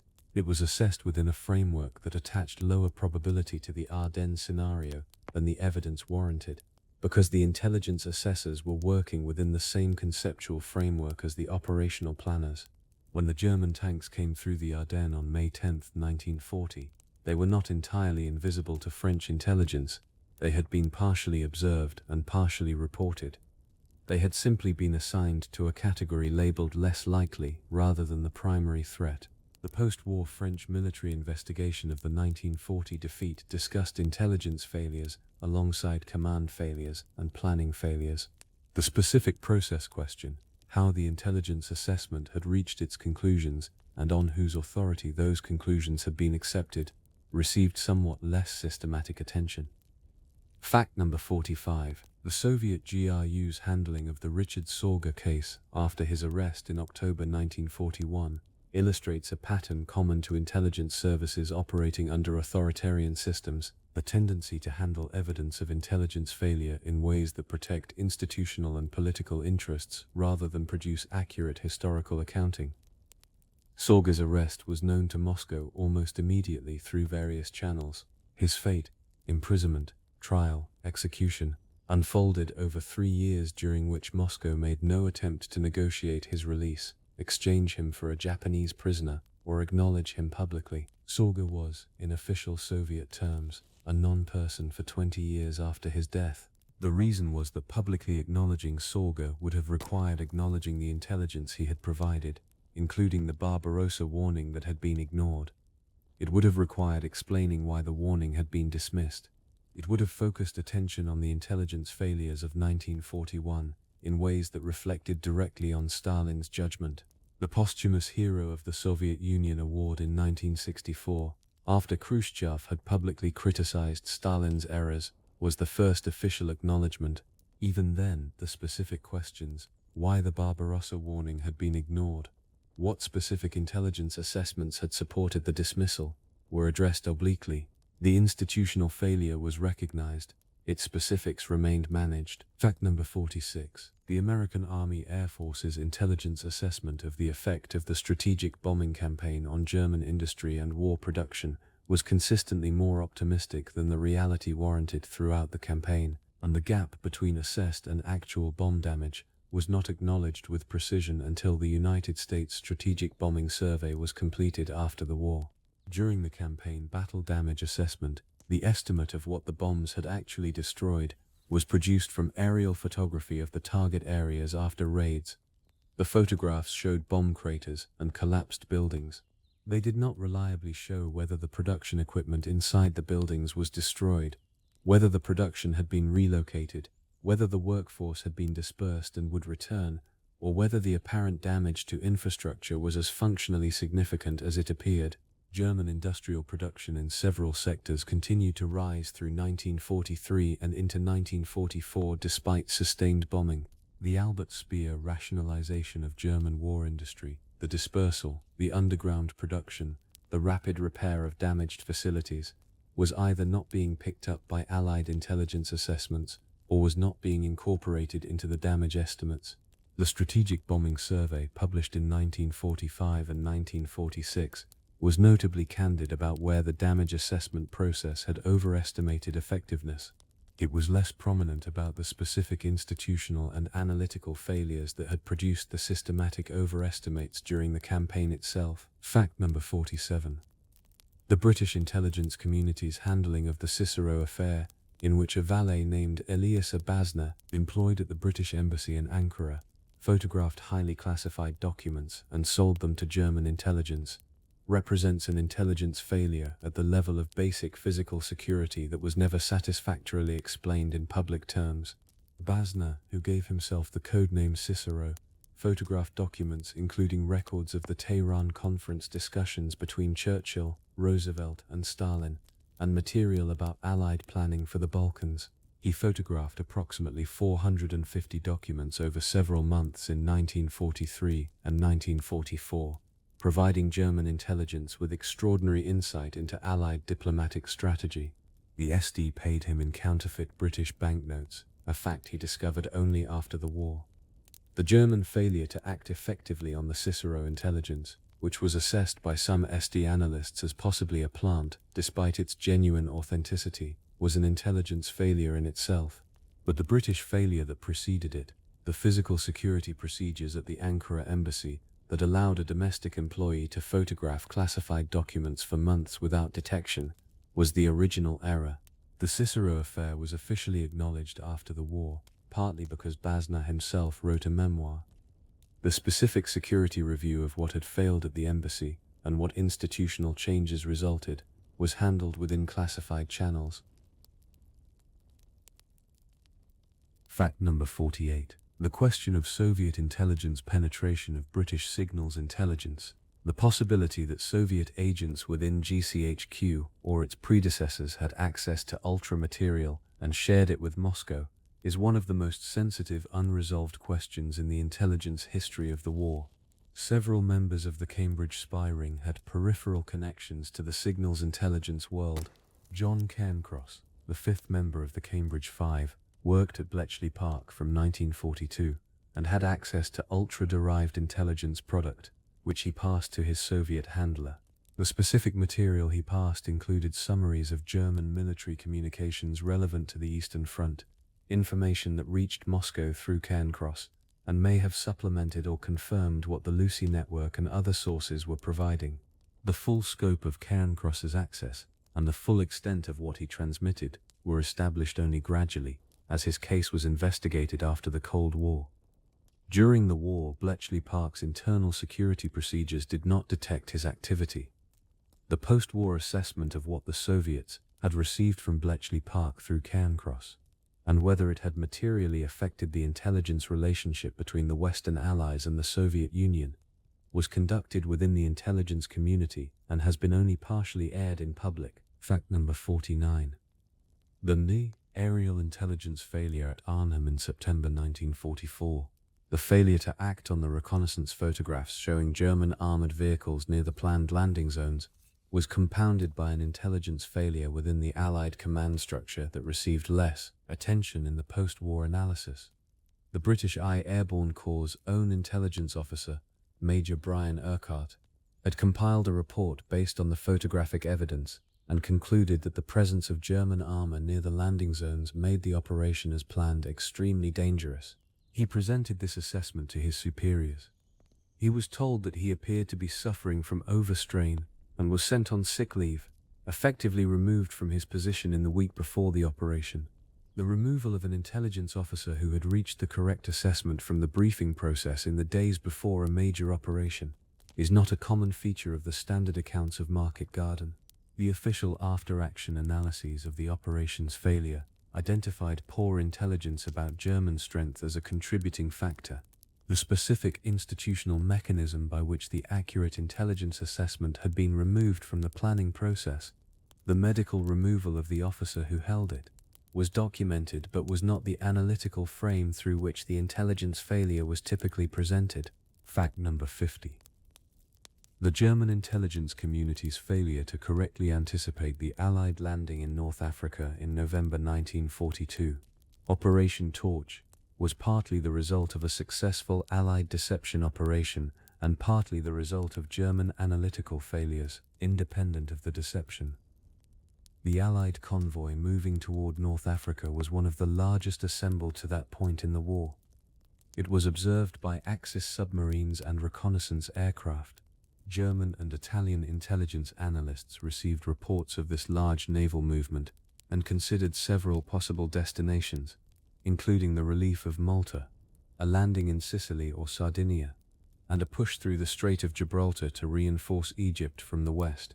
North Africa, as a destination for the forces being observed, was considered and not dismissed, but was assessed as less likely than Mediterranean destinations. The assessment was wrong. When Allied forces landed in Morocco and Algeria, it had strategic consequences the Axis had not prepared for. The post-war Axis intelligence assessments of Torch emphasized the Allied deception elements and the difficulty of correctly identifying a convoy's destination from observation alone. The prior question, whether the analytical framework for assessing possible Allied strategic options had been sufficiently rigorous and sufficiently independent of the assumptions the planners wanted confirmed, received less direct examination. Fact number 51. The British intelligence community's management of the secret of Alan Turing's work and of the full intellectual contribution of the mathematicians and cryptanalysts at Bletchley Park involved a suppression that was, from the perspective of the individuals involved, both understandable in its operational rationale and consequential in its human cost. Alan Turing, after the war, was prosecuted for homosexuality in 1952, subjected to chemical castration as a condition of avoiding imprisonment, and died in 1954 in circumstances officially recorded as suicide. The intelligence establishment that had relied on his work to an extent that cannot be fully measured, because the ultra-secret was still held, was in no position to defend him publicly by describing the magnitude of his contribution. His wartime record could not be entered as a mitigating or character factor because the record was itself secret. The failure to protect the person whose work had been so significant was not an intelligence failure in the operational sense. It was a failure of a different kind, one that the intelligence community was unable to address through normal channels precisely because of the secrecy that surrounded everything Turing had done. The formal public apology from the British government came in 2009. The posthumous royal pardon came in 2013. The official acknowledgement that the secrecy which had concealed his contribution had also prevented the defense of his life came, effectively, through a gradual accumulation of public and historical pressure rather than any formal institutional accounting. Fact number 52. The German intelligence assessment of Soviet resilience. The estimate of how long the Soviet state and military would continue to function under the pressure of Barbarossa was wrong in ways that compounded with every passing month. The Abwehr estimated that Soviet organized resistance would collapse within 8 to 10 weeks of the opening German offensive. The estimate was not unreasonable by the metrics of previous German campaigns. Poland had fallen in 4 weeks, France in 6, Yugoslavia in 11 days. The Soviet Union was larger and more populous. But the German assessment held that the political system's fragility and the military's organizational weakness, accurately assessed, would translate into a collapse of political will as rapidly as military effectiveness. What this estimate did not adequately model was the relationship between Soviet political repression and wartime resilience. A population that had been conditioned for 2 decades to associate dissent with death, that had experienced the purges, the collectivization, the show trials. That population did not, when faced with German occupation and German ideology, find a political alternative preferable to resistance. The German assessment of Soviet political resilience had been built on a model of rational self-interest that did not adequately account for the specific nature of what Soviet citizens were being asked to choose between. This analytical error, the misapplication of a Western political psychology model to a Soviet context, was never formally acknowledged as an intelligence failure in any German post-war assessment. Fact number 53. The Allied intelligence failure to correctly predict the strength and determination of Japanese resistance at Iwo Jima in February 1945 had consequences that shaped the American strategic calculation about the likely cost of invading the Japanese home islands. Pre-assault intelligence estimated Japanese strength on Iwo Jima at approximately 13,000 to 14,000 men. The actual garrison was approximately 22,000 men. The assessment of the defensive system, based on aerial photographs that could not reveal the underground tunnel network, significantly underrepresented the depth and sophistication of the Japanese position. American casualties at Iwo Jima ran to approximately 26,000, including nearly 7,000 killed. The revised estimates of Japanese home island defensive strength that were produced after Iwo Jima and after Okinawa fed directly into the casualty projections for Operation Downfall, the planned invasion of Japan. Those projections, ranging from hundreds of thousands to over 1 million American casualties, shaped the decision to use the atomic bombs. The intelligence that underpinned those projections was itself an extrapolation from battles in which prior intelligence had consistently underestimated Japanese strength.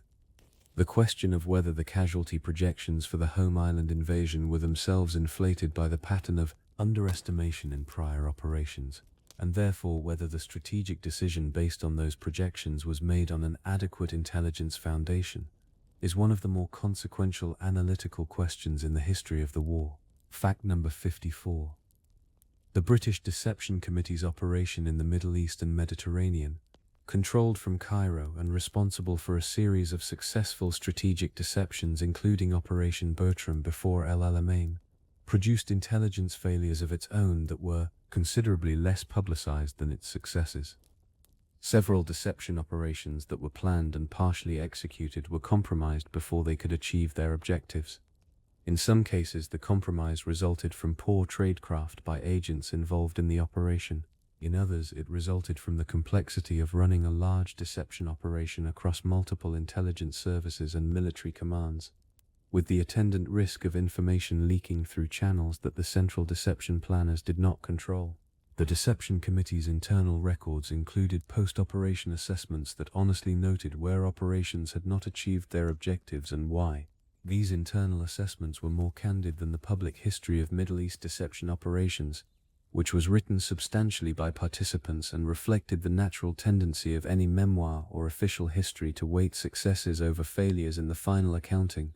Fact number 55. The signals intelligence community's role in the planning and execution of the battle for Guadalcanal in the Pacific illustrates a failure mode that was specific to the early American code-breaking operation, the partial break.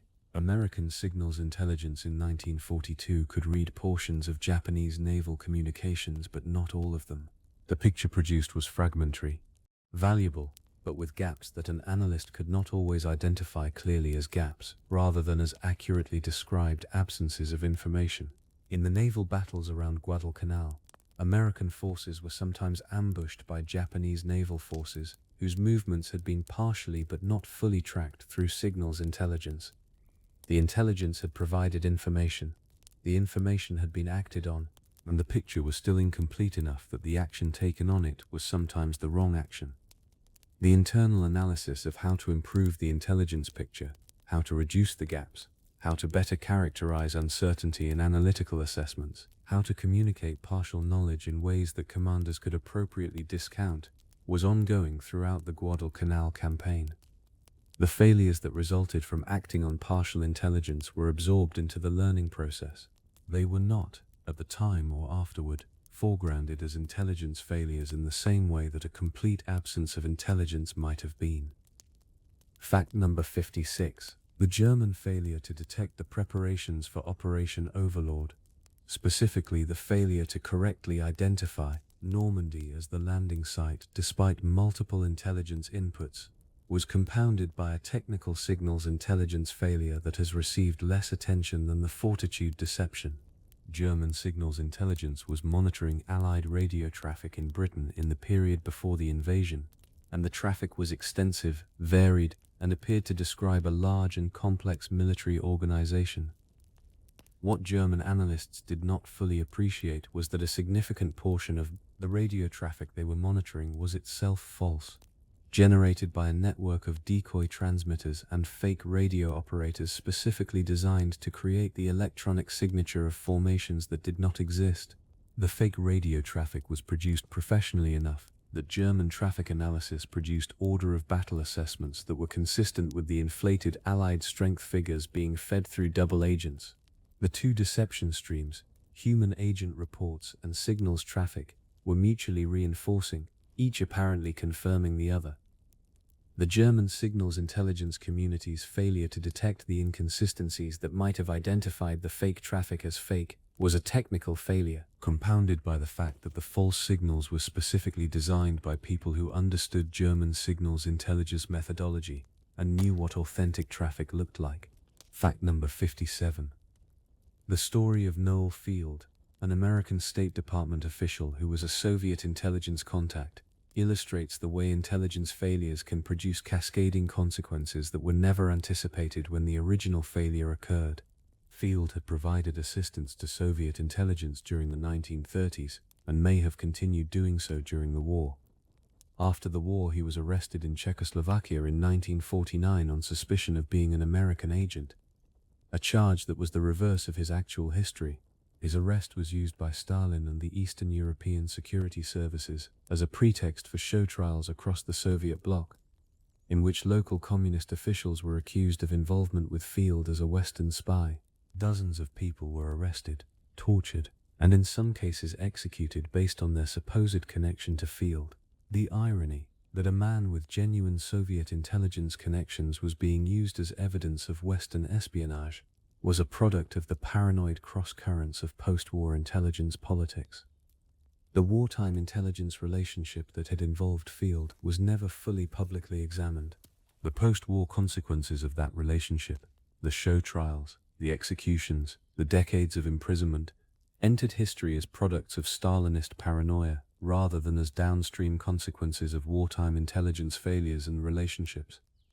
Fact number 58. The Japanese Navy's intelligence failure before Midway, specifically the failure to adequately protect the operational security of its communications, is paradoxically one of the best documented intelligence failures in military history, because the American cryptanalytic achievement that exploited it has been extensively described. Less examined is the Japanese post-battle assessment of whether their codes had been broken.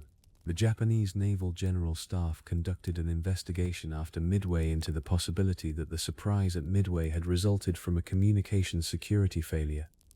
The investigation concluded that the codes had not been broken. This conclusion was wrong. The evidence that led to the conclusion, including the Chicago Tribune news story, the near precision of the American ambush, and the trajectory of American tactical success, was sufficient, in retrospect, to have supported the correct conclusion. The Japanese analysts who conducted the review were not negligent in any obvious sense. They applied the available evidence to the question and produced an answer. The answer was wrong because of assumptions embedded in the analytical framework.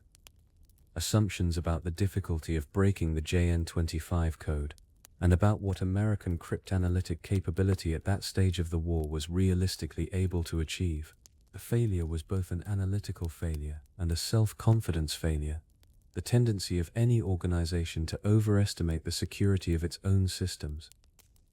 Fact number 59. The British intelligence community's assessment of German intentions in the summer of 1942, specifically whether the main German summer offensive in the Soviet Union would be directed toward Moscow or toward the Caucasus and the oil fields of the south, was for a period wrong.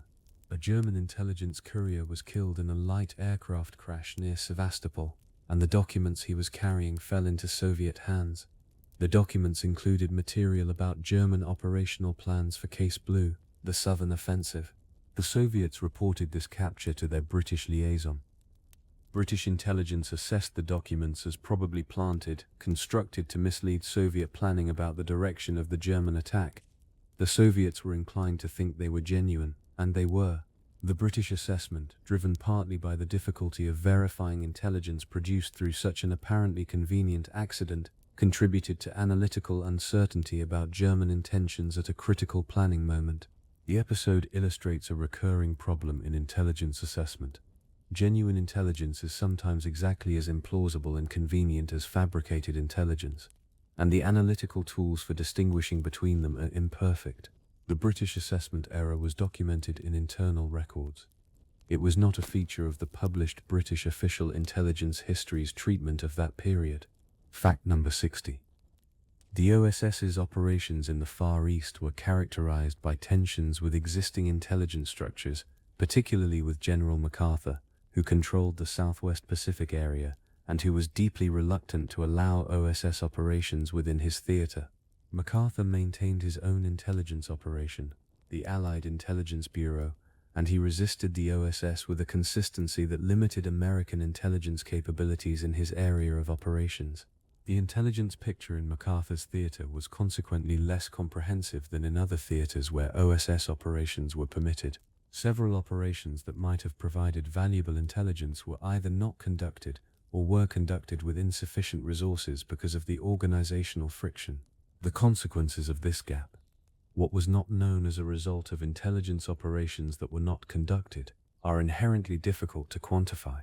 The institutional failure, an intelligence rivalry that limited the breadth of American intelligence collection at the expense of military operations, was documented in OSS records and in MacArthur's own headquarters communications. It was not the frame through which MacArthur's intelligence record was publicly assessed, which focused instead on his headquarters' considerable operational achievements. Fact number 61. The German army's intelligence preparation for the invasion of the Soviet Union included assessments of Soviet geography and road infrastructure that were significantly more optimistic than the reality. German planners had access to maps, but the maps available to them systematically overestimated the quality and density of Soviet roads. Soviet infrastructure had developed considerably since the most recent maps had been produced, but it had developed in ways, primarily the expansion of unpaved track networks serving agricultural areas, that did not translate into the kind of all-weather road capacity the German logistical planners were assuming. When the autumn rains came in 1941, turning the roads of Ukraine and Byelorussia into the mud that Russian soldiers called the Rasputitsa, the German supply system stalled in ways that the road assessment had not predicted. The intelligence failure here was not a failure of political analysis or cryptanalysis. It was a failure of basic geographic intelligence, of the kind that a more rigorous pre-war assessment process would have caught. The gap between the roads as the maps showed them and the roads as the trucks found them was, in some areas, the difference between reaching Moscow before winter and stopping 50 miles short of it. Fact number 62. The French intelligence service's performance in the months before the fall of France has been examined less thoroughly than the military failures of the 1940 campaign, partly because the records were partially destroyed, and partly because the organizational chaos that followed the armistice complicated the archival picture. What the available evidence suggests is that the Second Bureau, French military intelligence, produced assessments during the spring of 1940 that were more accurate about German intentions and capabilities than the operational response to those assessments would suggest. The intelligence about German armored concentration opposite the Ardennes was, in some assessments, noted. The implications of that concentration, that the Ardennes thrust might be the main effort rather than a diversionary operation, were present in some analytical documents. The failure was in the translation of intelligence into planning revision. The operational commands did not change their dispositions to reflect the intelligence picture that, in retrospect, some intelligence officers had partially constructed correctly. The institutional separation between intelligence production and operational planning, the lack of a mechanism that would have forced the operational planners to systematically integrate intelligence assessments that contradicted their existing plan, was the gap through which the failure ran. Fact number 63. The British intelligence community's management of the double-cross agents required, throughout the war, a delicate calibration of how much genuine intelligence could be allowed to reach the Germans while maintaining the deception. One of the more uncomfortable episodes in this management was the case of a double agent codenamed Tricycle, Duško Popov, a Yugoslav playboy who worked for MI5 while convincing the Germans he was their agent. Before Pearl Harbor, Popov was sent to the United States by his German handlers to set up a spy network there. He carried with him a German questionnaire, a microdoc communication that included a detailed list of questions specifically about Pearl Harbor's defenses, fuel storage, ship positions, and anti-aircraft capability. The questionnaire reached the FBI and J. Edgar Hoover. Hoover distrusted Popov intensely, partly for personal reasons, partly because Popov's lifestyle did not match Hoover's sense of how an intelligence asset should behave. The Pearl Harbor questionnaire was not shared with naval intelligence. It was not incorporated into the intelligence picture of Japanese intentions.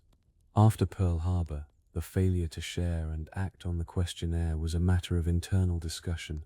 Whether it would have changed anything, whether the presence of detailed German interest in Pearl Harbor's defenses would have been enough to shift the intelligence assessment, is genuinely uncertain. The specific failure to share it, and why, was documented but was not a prominent feature of the public Pearl Harbor accountability narrative. Fact number 64. The German intelligence service's post-war accounting of its own failures was conducted primarily through the memoirs of surviving officers and through the cooperation of former Abwehr and SD officials with American and British intelligence organizations in the immediate post-war period. This accounting was shaped by the institutional interests of those providing it. Former Abwehr officers had an interest in presenting the organization as having been sabotaged from within by anti-Nazi elements, thereby distributing blame for intelligence failures across treasonous individuals rather than systemic analytical errors. Former SD officers had an interest in presenting their organization's takeover of the Abwehr as a rational response to Abwehr dysfunction. Both accounts contained elements of truth and elements of self-serving reconstruction. The American and British intelligence officers who interviewed and worked with former German intelligence personnel in the post-war period were simultaneously pursuing their own institutional interests, specifically harvesting German expertise for the developing Cold War intelligence apparatus. The result was a body of post-war German intelligence history that was produced in conditions that made completely honest accounting extremely unlikely, and that shaped the public understanding of German intelligence failure in ways that were useful to multiple parties but that prioritized those parties' interests over the full historical record. Fact number 65. The American intelligence community's failure to detect the Soviet Union's first atomic bomb test in August 1949, technically a post-war failure but directly continuous with wartime intelligence patterns, was partly the result of over-reliance on technical collection methods and underinvestment in the human intelligence networks that might have provided earlier warning. The atomic espionage that had accelerated the Soviet program was itself a failure of counterintelligence that had begun during the war.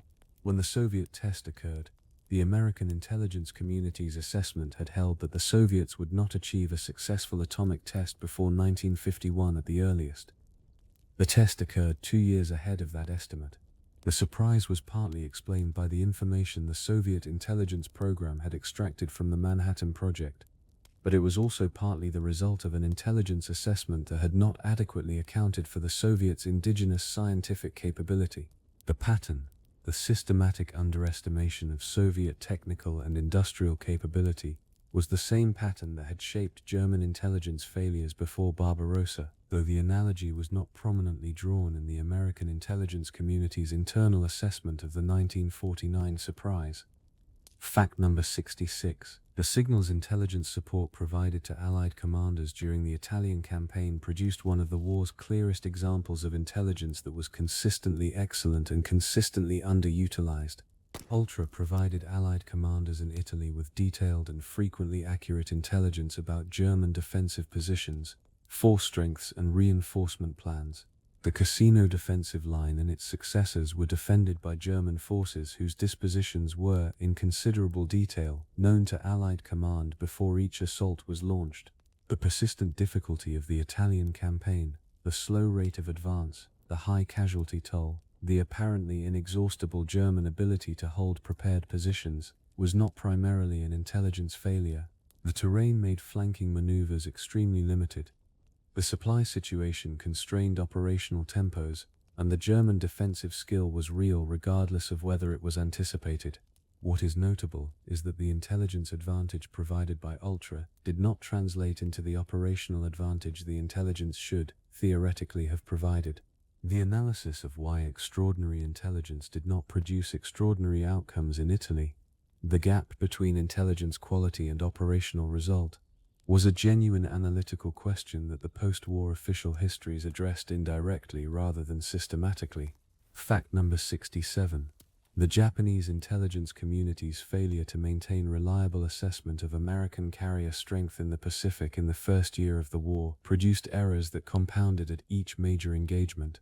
Japanese naval planners operated throughout 1942 with an estimate of American carrier numbers that was, at various points, significantly different from reality, sometimes overstating American losses, sometimes understating the recovery of damaged vessels, sometimes simply working from an estimate that had not been updated. At the Battle of the Coral Sea, Japanese intelligence incorrectly assessed 2 American carriers as sunk when one had been sunk and one seriously damaged. At Midway, the Japanese planning assumption about the number of American carriers that might be present was inaccurate. After Midway, the recalculation of American carrier strength, incorporating Midway losses and the accelerating American carrier construction program, produced a picture that was repeatedly more alarming than Japanese naval planners had expected. The intelligence failure was not a single dramatic error but a cumulative pattern of imprecise assessment that meant Japanese operational planning was consistently working from a carrier arithmetic that did not precisely match the one American admirals were actually working with. Fact number 68. The British intelligence community's assessment of German civilian morale throughout the strategic bombing campaign was, from very early in the campaign, more nuanced internally than the operational planning it informed. Analysts within the intelligence community had access to reports from neutral diplomats, from escaped prisoners, from clandestine communications that consistently showed German civilian morale was damaged but not broken by bombing. The threshold effect that bombing theorists had predicted, the point at which morale damage would translate into active resistance or political collapse, had not appeared at any intensity of bombing that the British could achieve. Internal assessments noted this with some regularity from 1942 onward. The operational planning, however, continued to treat morale bombing as a strategically valid objective, partly because the planning had institutional momentum, and partly because the alternative, acknowledging that a major component of the bombing strategy was not working, would have had significant resource allocation implications. The gap between what the intelligence was finding about German morale and what the operational planners were assuming about the effect of the bombing was present in the classified record throughout the campaign. It was not resolved publicly until the United States Strategic Bombing Survey reported its findings after the war. Fact number 69. The wartime cooperation between British and American intelligence, the special intelligence relationship that became one of the defining features of the post-war Western alliance, began in the specific context of signals intelligence sharing, in which the British had a substantial head start and the Americans had resources and industrial capacity the British could not match. The relationship was productive. It was also, from the beginning, characterized by a degree of asymmetry in what was shared and what was withheld, that neither side publicly acknowledged. The British did not initially share the full details of the Enigma program with the Americans, providing intelligence product while keeping the method partially opaque. The Americans did not share all of their Pacific signals intelligence with the British. Both sides ran intelligence operations that the other side was not fully informed of. The post-war history of the intelligence relationship, emphasizing its cooperative dimensions and its shared achievements, was accurate in what it described. It was less complete in describing the parallel, persistent reality of two intelligence communities that were partners and rivals simultaneously, sharing selectively, withholding strategically, and managing the relationship with a degree of calculation that the word alliance did not fully capture. Fact number 70. The counterintelligence failure that allowed the Cambridge spy ring to operate throughout the war and beyond was compounded by the specific culture of the British intelligence establishment from which the spies were drawn. Philby, Burgess, Maclean, Blunt, and Cairncross were recruited because they had the educational backgrounds, the social connections, and the intellectual profiles that the British intelligence establishment valued. They were the kind of people the establishment trusted, because they came from the institutions the establishment used as its recruiting ground, because they spoke the same languages and used the same references and belonged to the same informal networks. The counterintelligence failure was not primarily a failure of technical security, though there were failures there too. It was a failure of the social framework within which the security assessment was being made. The question of whether a person was trustworthy was being answered through social reference rather than independent analysis, and the social framework that provided those references was itself the one that had been targeted for penetration. The post-war inquiry into the Cambridge spy ring identified the problem with some clarity. The structural reform of the recruitment and vetting process that followed took decades to reach the form that would have, in retrospect, caught the penetration earlier. Fact number 71. The intelligence community's failure to anticipate the German Ardennes offensive in December 1944, the Battle of the Bulge, had a specific precursor in the ultra-picture of the period that has been examined by historians: the German communications discipline in the weeks before the offensive, the imposition of radio silence, the use of landlines, the restriction of operational information to face-to-face briefings, was itself an observable intelligence signal. Traffic analysis registered the silence. The absence of expected communications from specific German formations was noted. In normal circumstances, a sudden and comprehensive reduction in radio traffic from an army that had been communicating regularly would be assessed as potentially indicating either a major movement or a major deception preparation. In the context of late 1944, with the prevailing assessment that Germany was incapable of major offensive operations, the signal was assessed differently. The silence was consistent with defensive consolidation. It was also consistent with the preparation for a surprise offensive. The analytical choice between these two interpretations was made in the direction of the prevailing assessment rather than the anomalous signal. The specific documentation of how the ultra-silence before the bulge was assessed and what alternative interpretations were considered and dismissed has been only partially in the public domain. Fact number 72. The Soviet intelligence penetration of the American government during the war extended well beyond the Manhattan Project. Venona decrypts, gradually released from 1995 onward, identified agents in the Treasury Department, the State Department, the OSS, and other sensitive positions.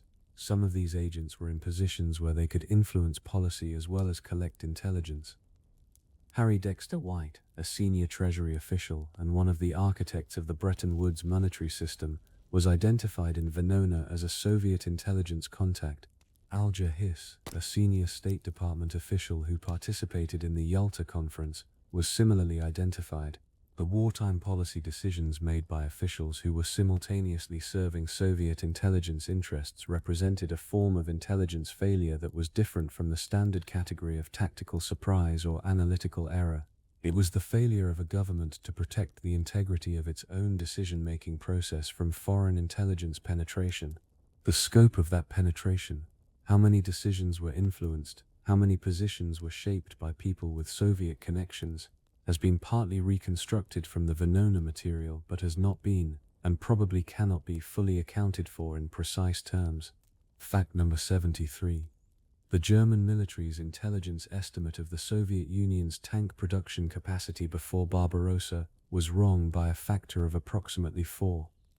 The Abwehr's assessment placed Soviet annual tank production at around 1,500 vehicles. The actual figure for 1941 was approximately 6,500, falling to approximately 4,500 in the second half of the year as German forces captured Soviet manufacturing regions in Ukraine. By 1943, Soviet tank production had recovered to approximately 15,000 vehicles per year. The consequence of the initial underestimate was that German operational planning did not account for the Soviet ability to replace armored losses at the rate the battles of 1941 actually produced. Each German advance that destroyed hundreds of Soviet tanks was followed by the appearance of new Soviet armored formations that should not, on the Abwehr's estimates, have been available. The repeated surprise of encountering Soviet armor that the estimates said should not exist contributed to the progressive revision of German assessments upward, but the revisions consistently lagged behind reality, and German operational planning was throughout the Eastern Front campaign working from an estimate of Soviet production that was smaller than the actual figure. The original underestimate was an analytical error rooted in the pre-war intelligence picture. It was never formally acknowledged as such in any German official assessment. Fact number 74. The British intelligence community's use of weather intelligence, meteorological data from clandestine stations, from neutral country observations, and from signals intelligence was critical to the planning of major operations, including the D-Day timing decision. The weather forecast that enabled the D-Day launch on June 6, 1944, predicting a narrow window of acceptable conditions in an otherwise stormy channel, was one of the most consequential meteorological intelligence assessments of the war. The German weather intelligence picture was less complete. German meteorological services did not have access to Atlantic weather stations to the same degree as the British, whose network of weather ships and Atlantic stations provided earlier data on developing weather systems. The German forecast for the first week of June 1944 predicted poor weather that would make an invasion unlikely, a forecast that contributed to the stand-down of German commanders who had been in a high state of alert. The intelligence asymmetry in weather forecasting, an area that is rarely discussed as an intelligence function in the traditional sense, was a genuine advantage that contributed to the operational surprise of June 6. The specific ways in which the British Weather Intelligence Network was constructed, maintained, and integrated into Allied planning has received less historical attention than the human and signals intelligence dimensions of the Overlord preparation.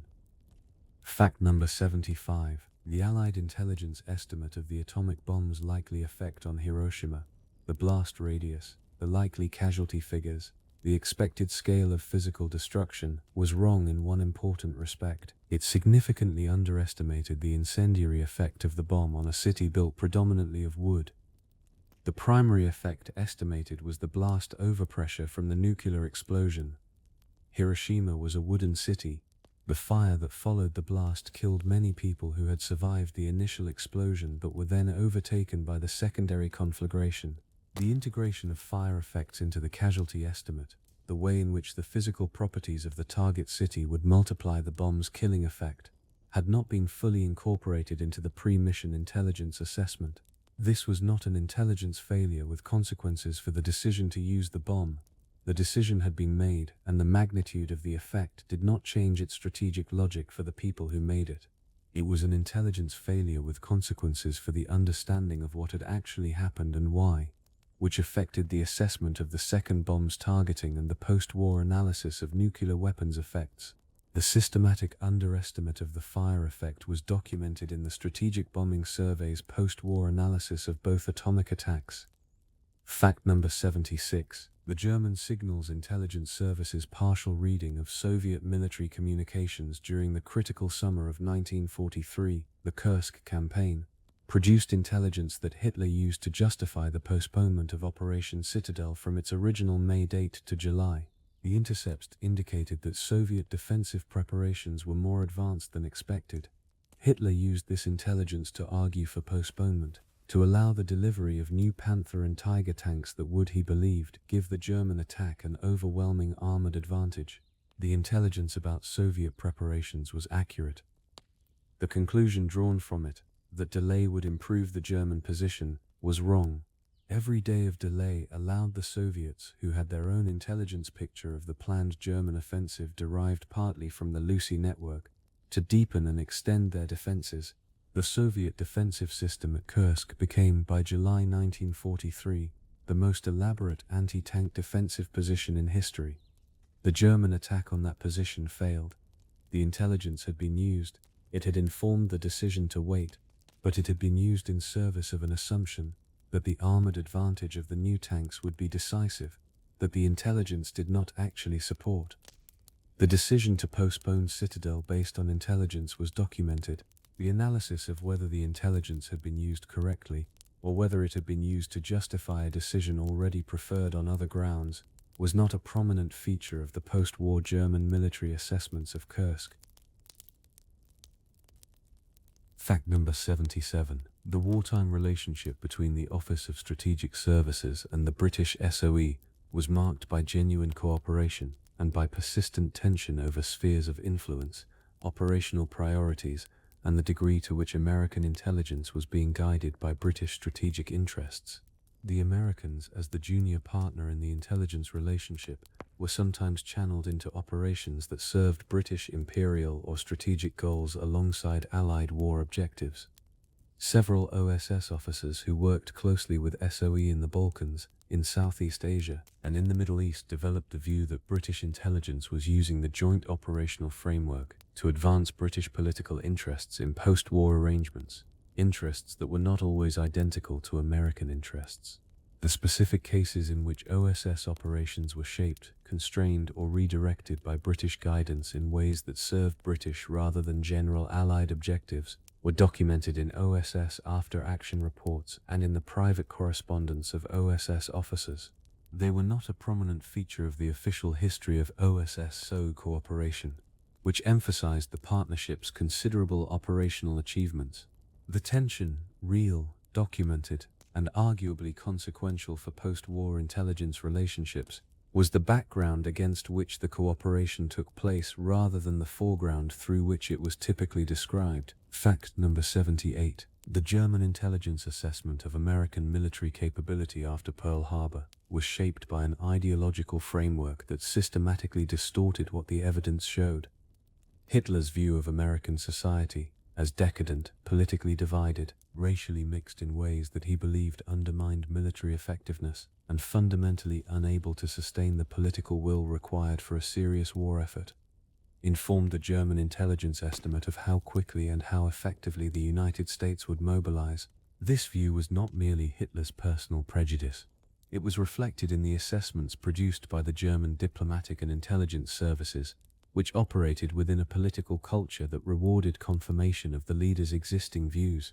The assessments consistently underestimated American industrial mobilization speed, American political unity after Pearl Harbor, and American military learning rate.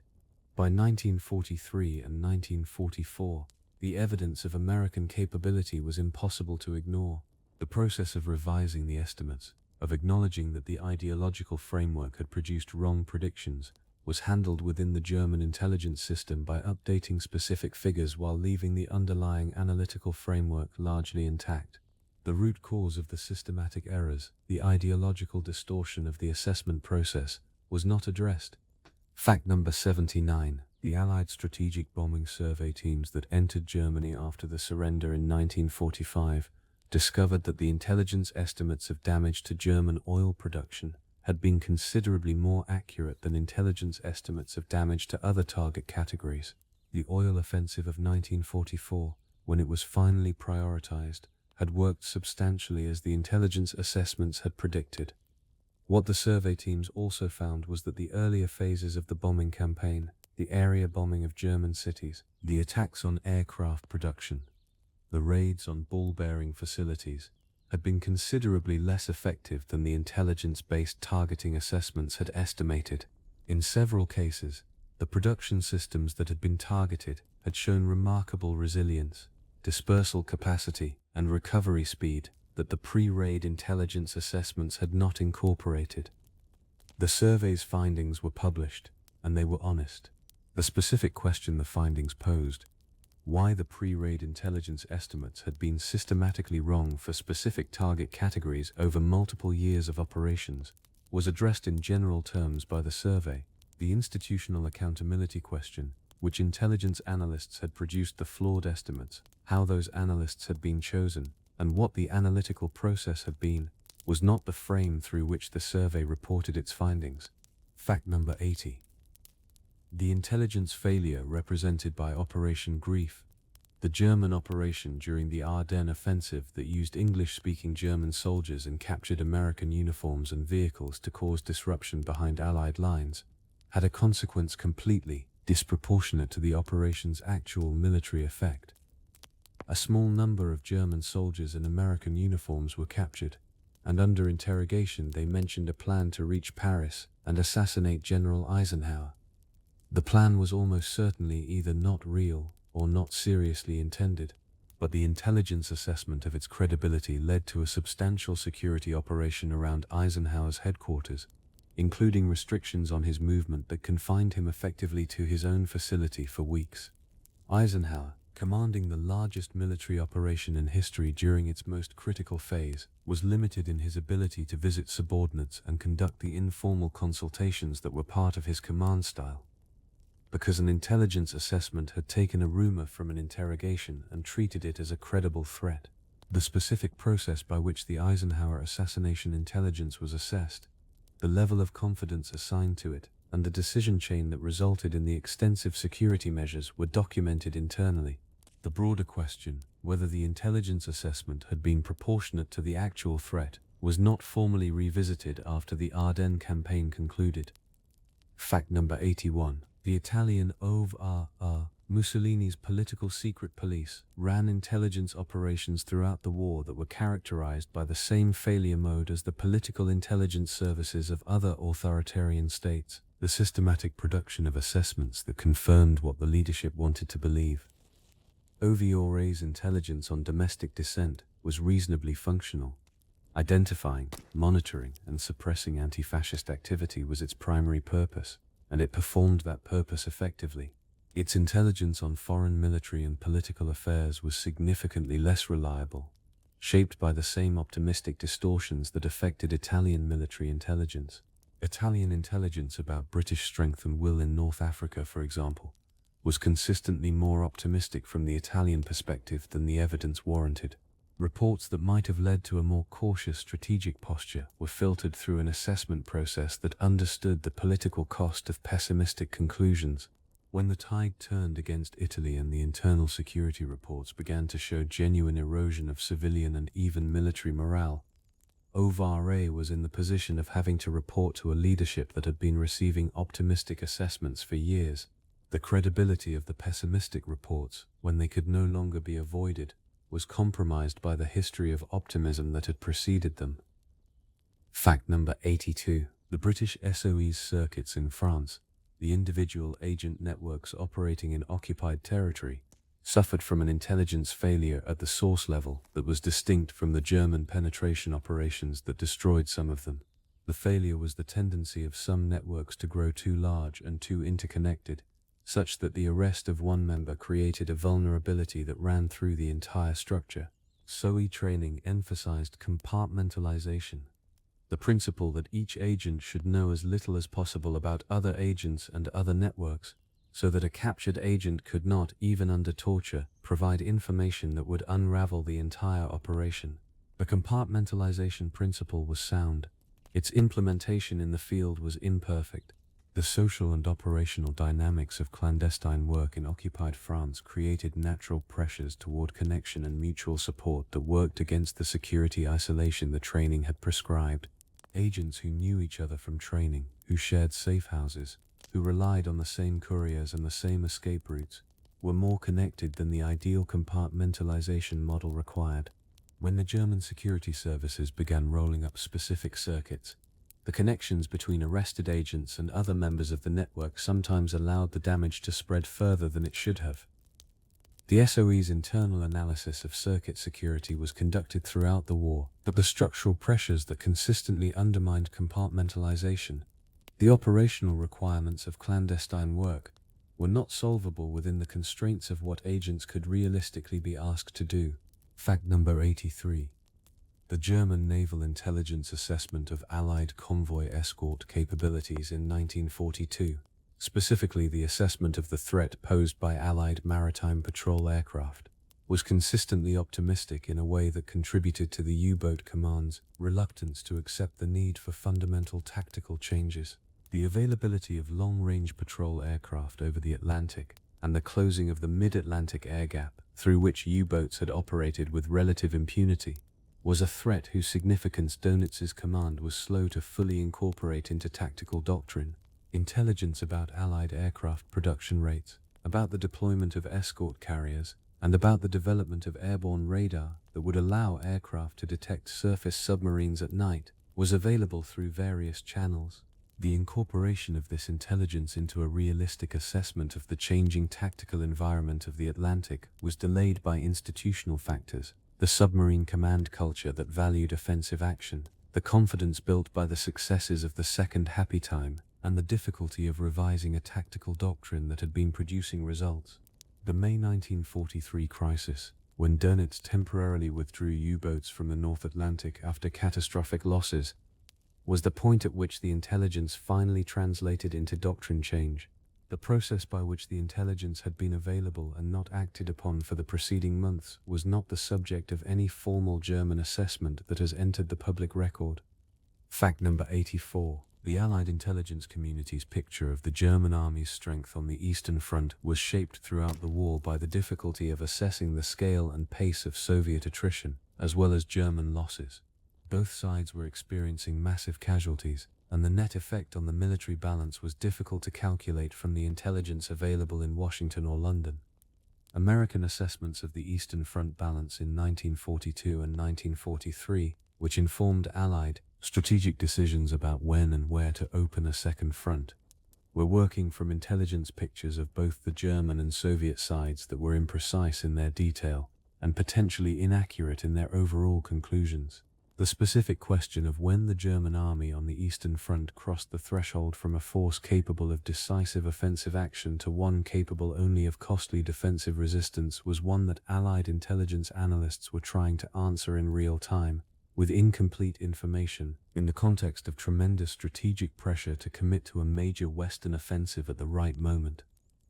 The intelligence assessments that informed the decision not to launch a major cross-channel operation in 1942 or 1943, decisions that remain historically debated, were produced in conditions of genuine uncertainty about the Eastern Front balance that later available information cannot entirely resolve.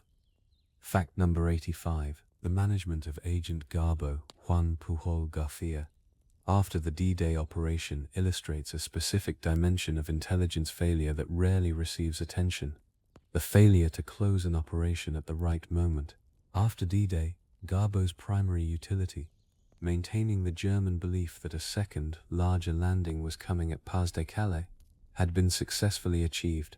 The strategic deception had worked, but Garbo continued operating, feeding intelligence to the Germans, maintained by MI5 because his network was valuable, and because closing it carried its own risks. In the final phase of the war, the material Garbo was providing the Germans was less valuable from a deception perspective, and more potentially compromising in its revelation of the double-cross system's methods. The question of when to close a double-agent operation, the intelligence assessment of the crossover point between continued value and growing risk, is one that case officers deal with throughout a long-running operation. The specific assessment of when Garbo should have been closed down, and whether the operation was maintained for longer than its strategic utility justified, was a matter of internal professional judgment that did not enter the public history of the operation, which focused naturally on its extraordinary achievements rather than the management decisions of its final phase. Fact number 86. The Japanese intelligence community's failure to penetrate the American code-breaking program is, in retrospect, one of the most consequential negative intelligence results of the entire Pacific War. Bletchley Park was, despite its size and the number of people working there, kept secret for 3 decades. The American code-breaking facility at OP-20G and the Army's Signal Intelligence Service were similarly protected. The Japanese, despite their awareness that communications security was a vulnerability, and despite internal reviews after Midway, did not manage to place an agent inside the American signals intelligence establishment. The counterintelligence protection of the Allied code-breaking organizations was broadly effective. The result was that the Japanese continued to operate with codes that had been broken, continued to transmit operationally significant information on those codes, and continued to be surprised by the precision of American responses that the intelligence picture explained but that Japanese security reviews consistently failed to correctly attribute. The accumulated consequence of this Japanese intelligence failure, the failure to detect the American intelligence success, runs through the entire Pacific War and its outcome. Fact number 87. The British intelligence community's awareness that the German Enigma machine had an inherent technical limitation, that a letter could never be encrypted as itself, was the entry point for the entire Bletchley Park code-breaking program. The limitation was a design feature introduced for operational reasons and had been present in the machine since its commercial introduction. The cryptographic significance of this feature, that it dramatically reduced the mathematical space an analyst needed to search when attempting to decode a message, was recognized by the Bletchley Park mathematicians and became foundational to the bomber machines that automated the code-breaking process. What is less often discussed is that this limitation in the Enigma machine was known, in principle, to German cryptographic specialists throughout the war. Several analyses within the German signals security establishment identified the theoretical weakness. Each time, the analysis concluded that while the weakness existed in principle, it could not be exploited in practice given the complexity of the full machine system. This conclusion, the assessment that a known theoretical weakness was not operationally exploitable, was one of the most consequential wrong assessments of the entire war. The German signals security specialists who produced it were not obviously negligent. The assessment was technically defensible given the computational resources and mathematical techniques available to them. It was simply wrong, in a way that shaped the entire intelligence war. Fact number 88.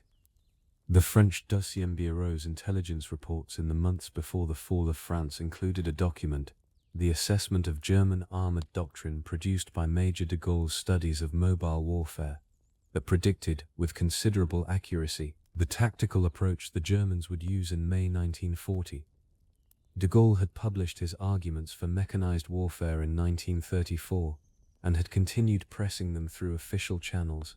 The arguments were received, assessed and rejected by the French military establishment, which was committed to the defensive strategic model embodied in the Maginot Line and the methodical battle doctrine. The rejection was not an intelligence failure in the narrow sense. It was a planning failure rooted in a doctrinal framework that filtered the intelligence picture through its own assumptions. But it illustrates the degree to which intelligence about enemy capabilities and intentions is only as valuable as the conceptual framework within which it is received. The French had, in de Gaulle's work, a model of German armored warfare that was closer to what the Germans actually did in May 1940 than any other document in the French military establishment. They had it for 6 years. The intelligence picture was available. The framework for acting on it was not. Fact number 89. The OSS's penetration of Switzerland as a neutral intelligence hub produced a remarkable concentration of intelligence from Germany and German-occupied Europe. Dulles's operation in Bern became one of the most productive Allied intelligence operations of the war, but the Swiss base also created a specific vulnerability that was not fully managed. The Swiss authorities were aware of the American intelligence presence and, while tolerating it, also maintained their own relationship with German intelligence. The Swiss intelligence service was sharing at least some information about Allied intelligence activities in Switzerland with German counterparts, a quid pro quo for German tolerance of Allied intelligence operations on Swiss territory. Several sources managed by Dulles's operation were known to Swiss intelligence and, through that channel, potentially to German intelligence.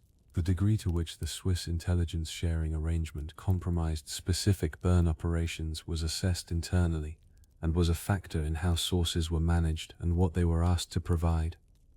The existence of the arrangement, the fundamental reality that the neutral host country was itself a participant in the intelligence environment rather than a passive backdrop, was handled in the classified operational records rather than in the public history of OSS operations in Switzerland. Fact number 90. The British Air Intelligence assessment of German fighter strength in the Battle of Britain produced figures that were, at several critical points, significantly different from actual German numbers, and the errors ran in both directions. At some points, German strength was overestimated, producing a threat picture more alarming than the actual situation.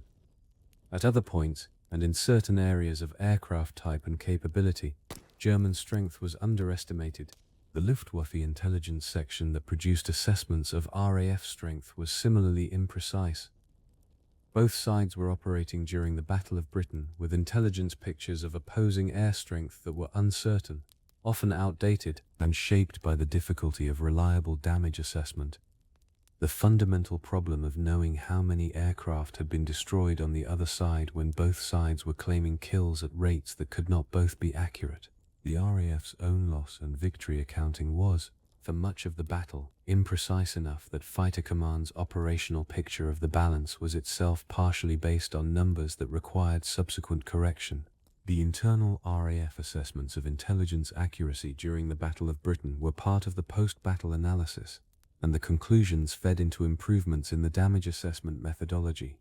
The specific figures that had been wrong, and the degree of consequential influence those wrong figures had on operational decision-making during the battle, were handled with the careful precision of professional military history rather than public accountability.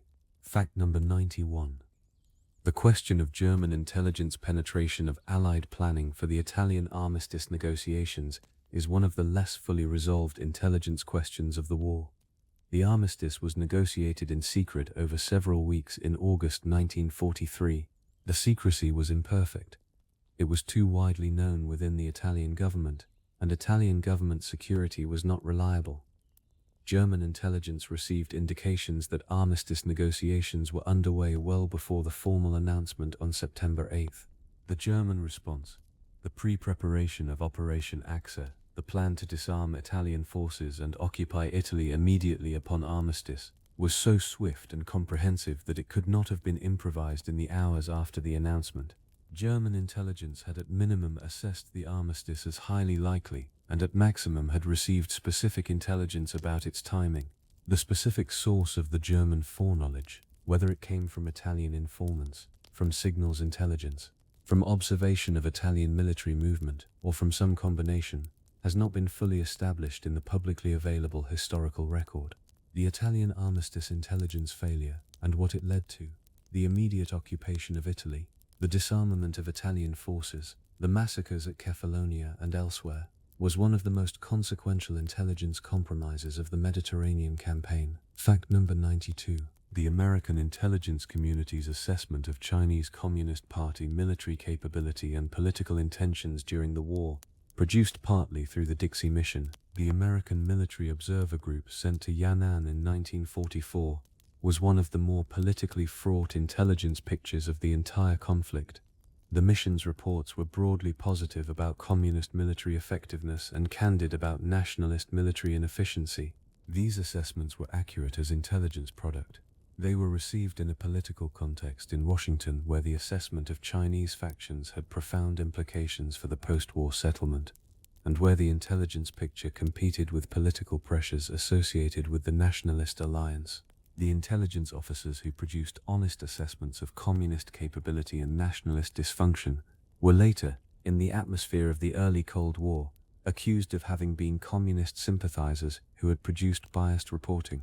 The accuracy of their wartime reporting was not a defense that the political climate of the late 1940s and early 1950s recognized.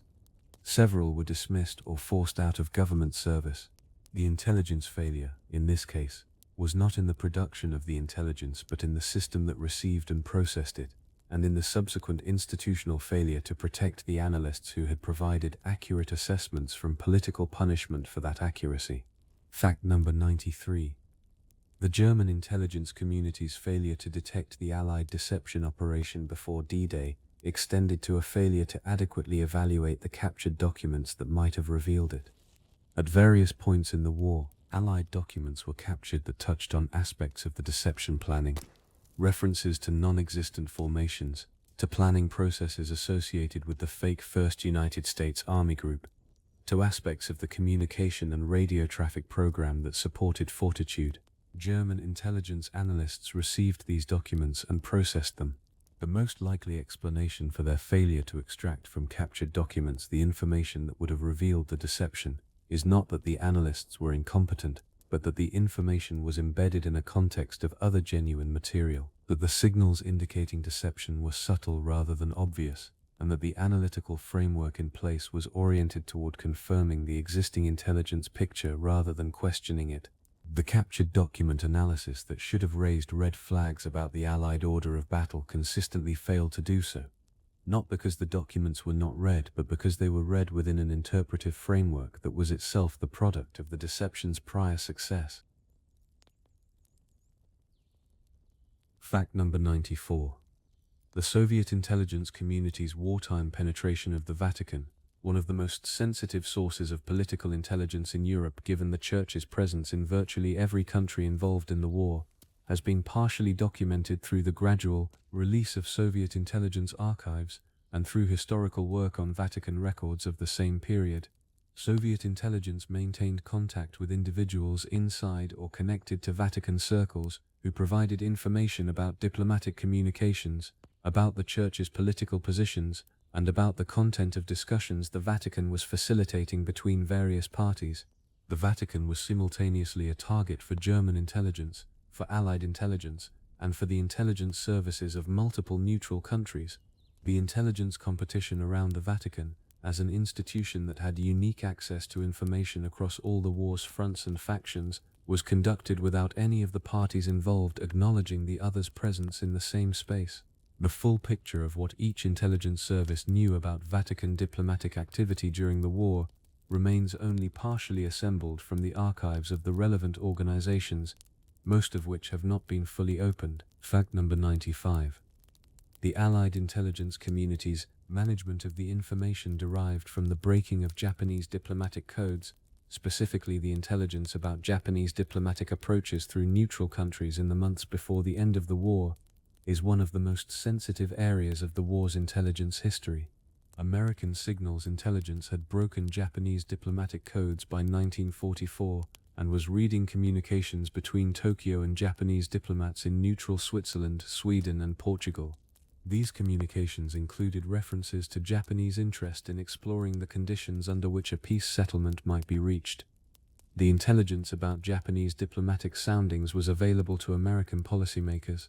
The specific ways in which that intelligence was incorporated into, or excluded from, the decisions about the atomic bombs, the invasion planning, and the ultimatum terms, remain matters of genuine historical debate. The intelligence records from this period are held at high classification levels, and the specific question of which policymakers knew what about Japanese diplomatic peace soundings in the summer of 1945, a question with obvious implications for the assessment of alternatives to the atomic bombs, has been only partially answered by the material that has been declassified. Fact number 96. The failure of American counterintelligence to detect the Soviet penetration of the Manhattan Project was partly a resource problem. The FBI's counterintelligence resources were stretched, the Soviet Union was a wartime ally, and the political climate made aggressive counterintelligence against Soviet intelligence activities during the alliance politically awkward. It was also in part a conceptual problem. American counterintelligence had been built primarily around the threat of German and Japanese espionage, and the transition to treating the Soviet Union as a counterintelligence target had not been made during the wartime alliance period. The Venona program that eventually produced the evidence of Soviet wartime penetration began in 1943, but did not yield significant results until after the war.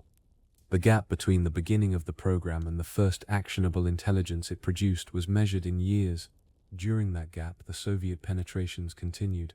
The internal assessment of how to improve American counterintelligence to close this type of gap, the gap between an ongoing penetration and the intelligence program's ability to detect it, was one of the foundational questions of the early CIA and of the post-war American intelligence reform process. Fact number 97. The wartime use of neutral countries as intelligence battlegrounds produced a specific category of intelligence failure that none of the involved parties could publicly acknowledge: the failure to protect sources who believed they were protected. In Sweden, in Switzerland, in Portugal, in Turkey, and in other neutral countries, Allied, German, and Soviet intelligence services ran operations that required the cooperation of local individuals who were in various ways taking risks on the assumption that their handlers would protect them if the operations went wrong. In some cases, operations were blown in ways that exposed local contacts, either because the operation had been penetrated, because tradecraft had failed, or because the intelligence balance of interests made a local contact's protection a lower priority than other operational considerations.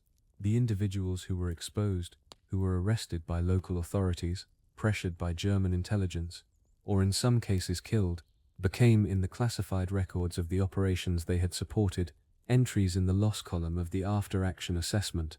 The public accountability for these exposures, the question of whether the intelligence services owed their local contacts a standard of care that in specific cases they had not met, was not a frame that any intelligence service found it useful to address in its public history. Fact number 98. The British intelligence community's assessment of the political situation in Yugoslavia after the German occupation produced one of the war's most consequential intelligence-influenced policy decisions. In 1943, British intelligence shifted its support from the Chetnik resistance forces led by Mihailovich to the communist partisan forces led by Tito, based on intelligence assessments that the partisans were more effective against German forces and that Mihailovich's forces were, in some areas, cooperating with the Germans against the partisans. The intelligence basis for this shift, which had enormous post-war consequences for Yugoslavia's political orientation, was produced partly by British liaison officers with the partisans and partly from ultra-intelligence. The assessment that the partisans were significantly more effective against the Germans than the Chetniks was accurate in general military terms. The assessment of the post-war political implications of throwing Allied support behind a communist movement, the intelligence estimate of what Tito's Yugoslavia would look like after the war, was less carefully made or less seriously weighted in the decision. The shift of support to Tito was a policy decision with an intelligence foundation. The intelligence community's role in producing the assessment that drove the policy, and the quality of the political intelligence that accompanied the military assessment, were not the subjects of any public accounting during or immediately after the war. Fact number 99. The Japanese intelligence community's failure to detect the scale and pace of American industrial mobilization after Pearl Harbor extended to a specific failure in estimating American aircraft production. Japanese planners had calculated American aircraft production capacity at figures that were significantly below what American industry achieved after full wartime mobilization. American aircraft production in 1944 was approximately 96,000 aircraft, a figure that would have seemed implausible to Japanese planners working from pre-war estimates. The consequence was that Japanese air power planning was consistently working against an American air power equation that was more favorable to the Americans than Japanese estimates acknowledged. The kamikaze program, the systematic use of aircraft and pilots in one-way attack missions, was partly a response to the recognition that American aircraft production could not be matched. But the decision to move to kamikaze operations, and the specific timing of that decision, was also shaped by an intelligence assessment of the American-Japanese air power balance that had been wrong for most of the war. The full extent of how badly the pre-war production estimate had undershot reality was, presumably, part of the internal Japanese military accounting of the Pacific defeat. It was not a prominent feature of the public Japanese post-war historical treatment of the air war. Fact number 100. The intelligence failure that permitted the development of Nazi Germany's genocidal program to proceed without adequate international response was, in part, an intelligence failure of a specific and uncomfortable kind, the failure of governments to believe what their intelligence services were telling them.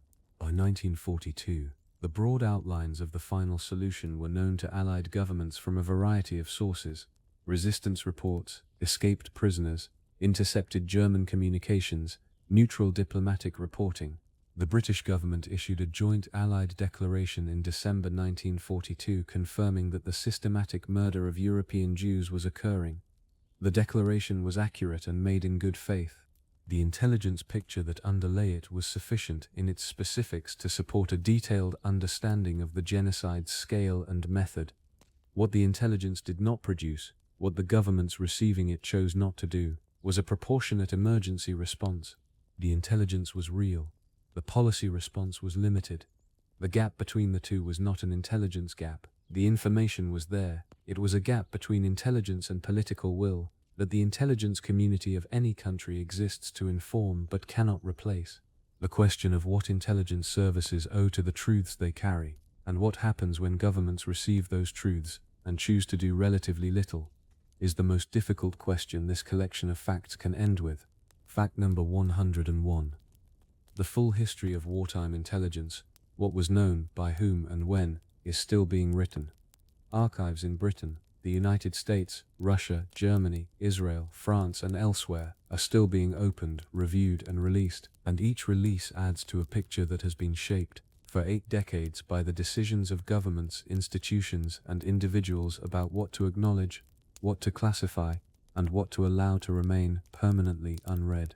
The intelligence failures in this collection were, almost without exception, known to the organizations that committed them. Some were acknowledged internally and reformed. Some were attributed to other causes. Some were buried beneath the weight of institutional interest in a different account. The intelligence community of any country is not, by its nature, an institution suited to public self-criticism. It operates in secrecy. It accounts to small, select oversight bodies. Its mistakes are classified alongside its successes. The most honest thing that can be said about WWII intelligence failures is not that they have been hidden exactly, but that they have been managed into forms that protect the institutions involved while providing enough of the truth to satisfy the historical record. The full accounting may still be coming. Some of it is in archives that have not yet been opened.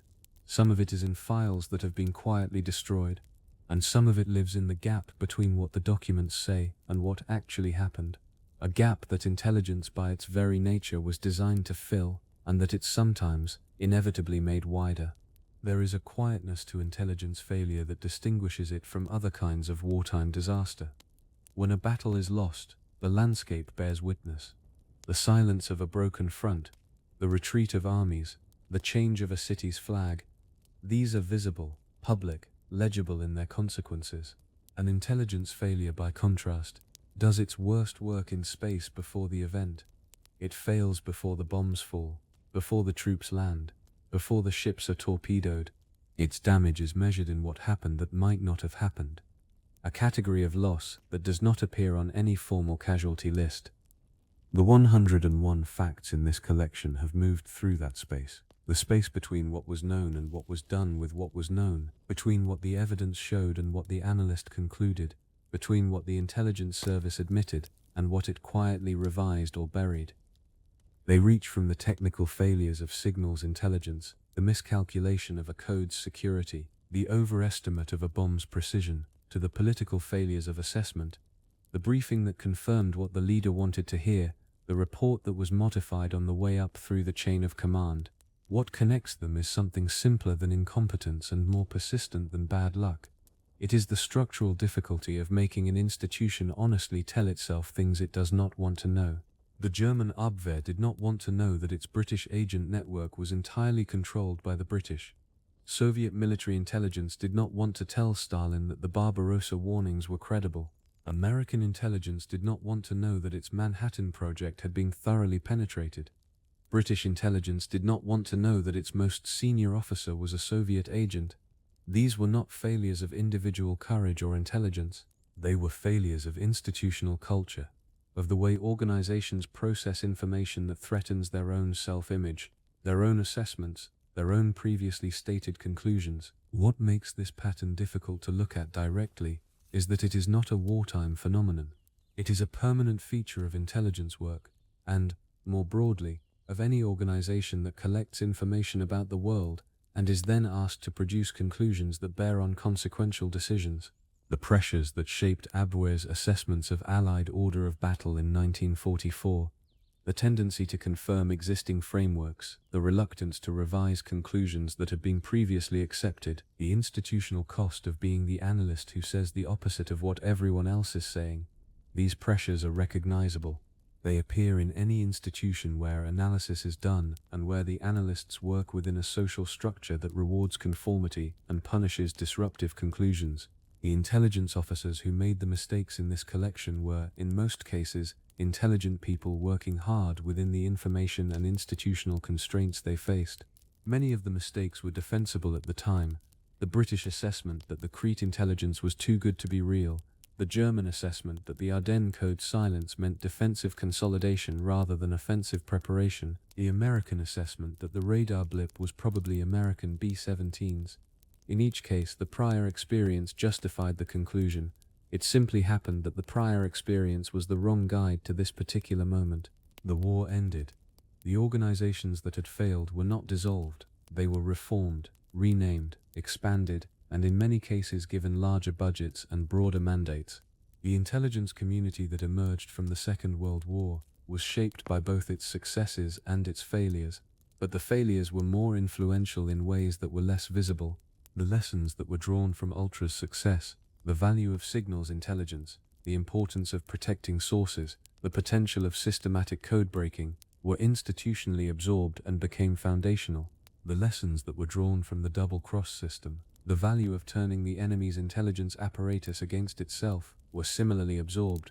The lessons from the failures, the assessments made within ideological frameworks that distorted the evidence, the institutional reluctance to revise previously accepted conclusions, the political pressure that shaped intelligence product in totalitarian and democratic states alike, were harder to institutionalize because they required organizations to systematically question their own analytical processes, and that is always the harder discipline. We are 80 years from the end of the war. The archives are still opening. The full picture is still forming. The quiet facts are still coming. A declassified file here, a personal memoir there, a historian's discovery in a reading room in a country that was once on the other side. Each new fact adds something to a picture that has never been entirely visible and may never be entirely assembled.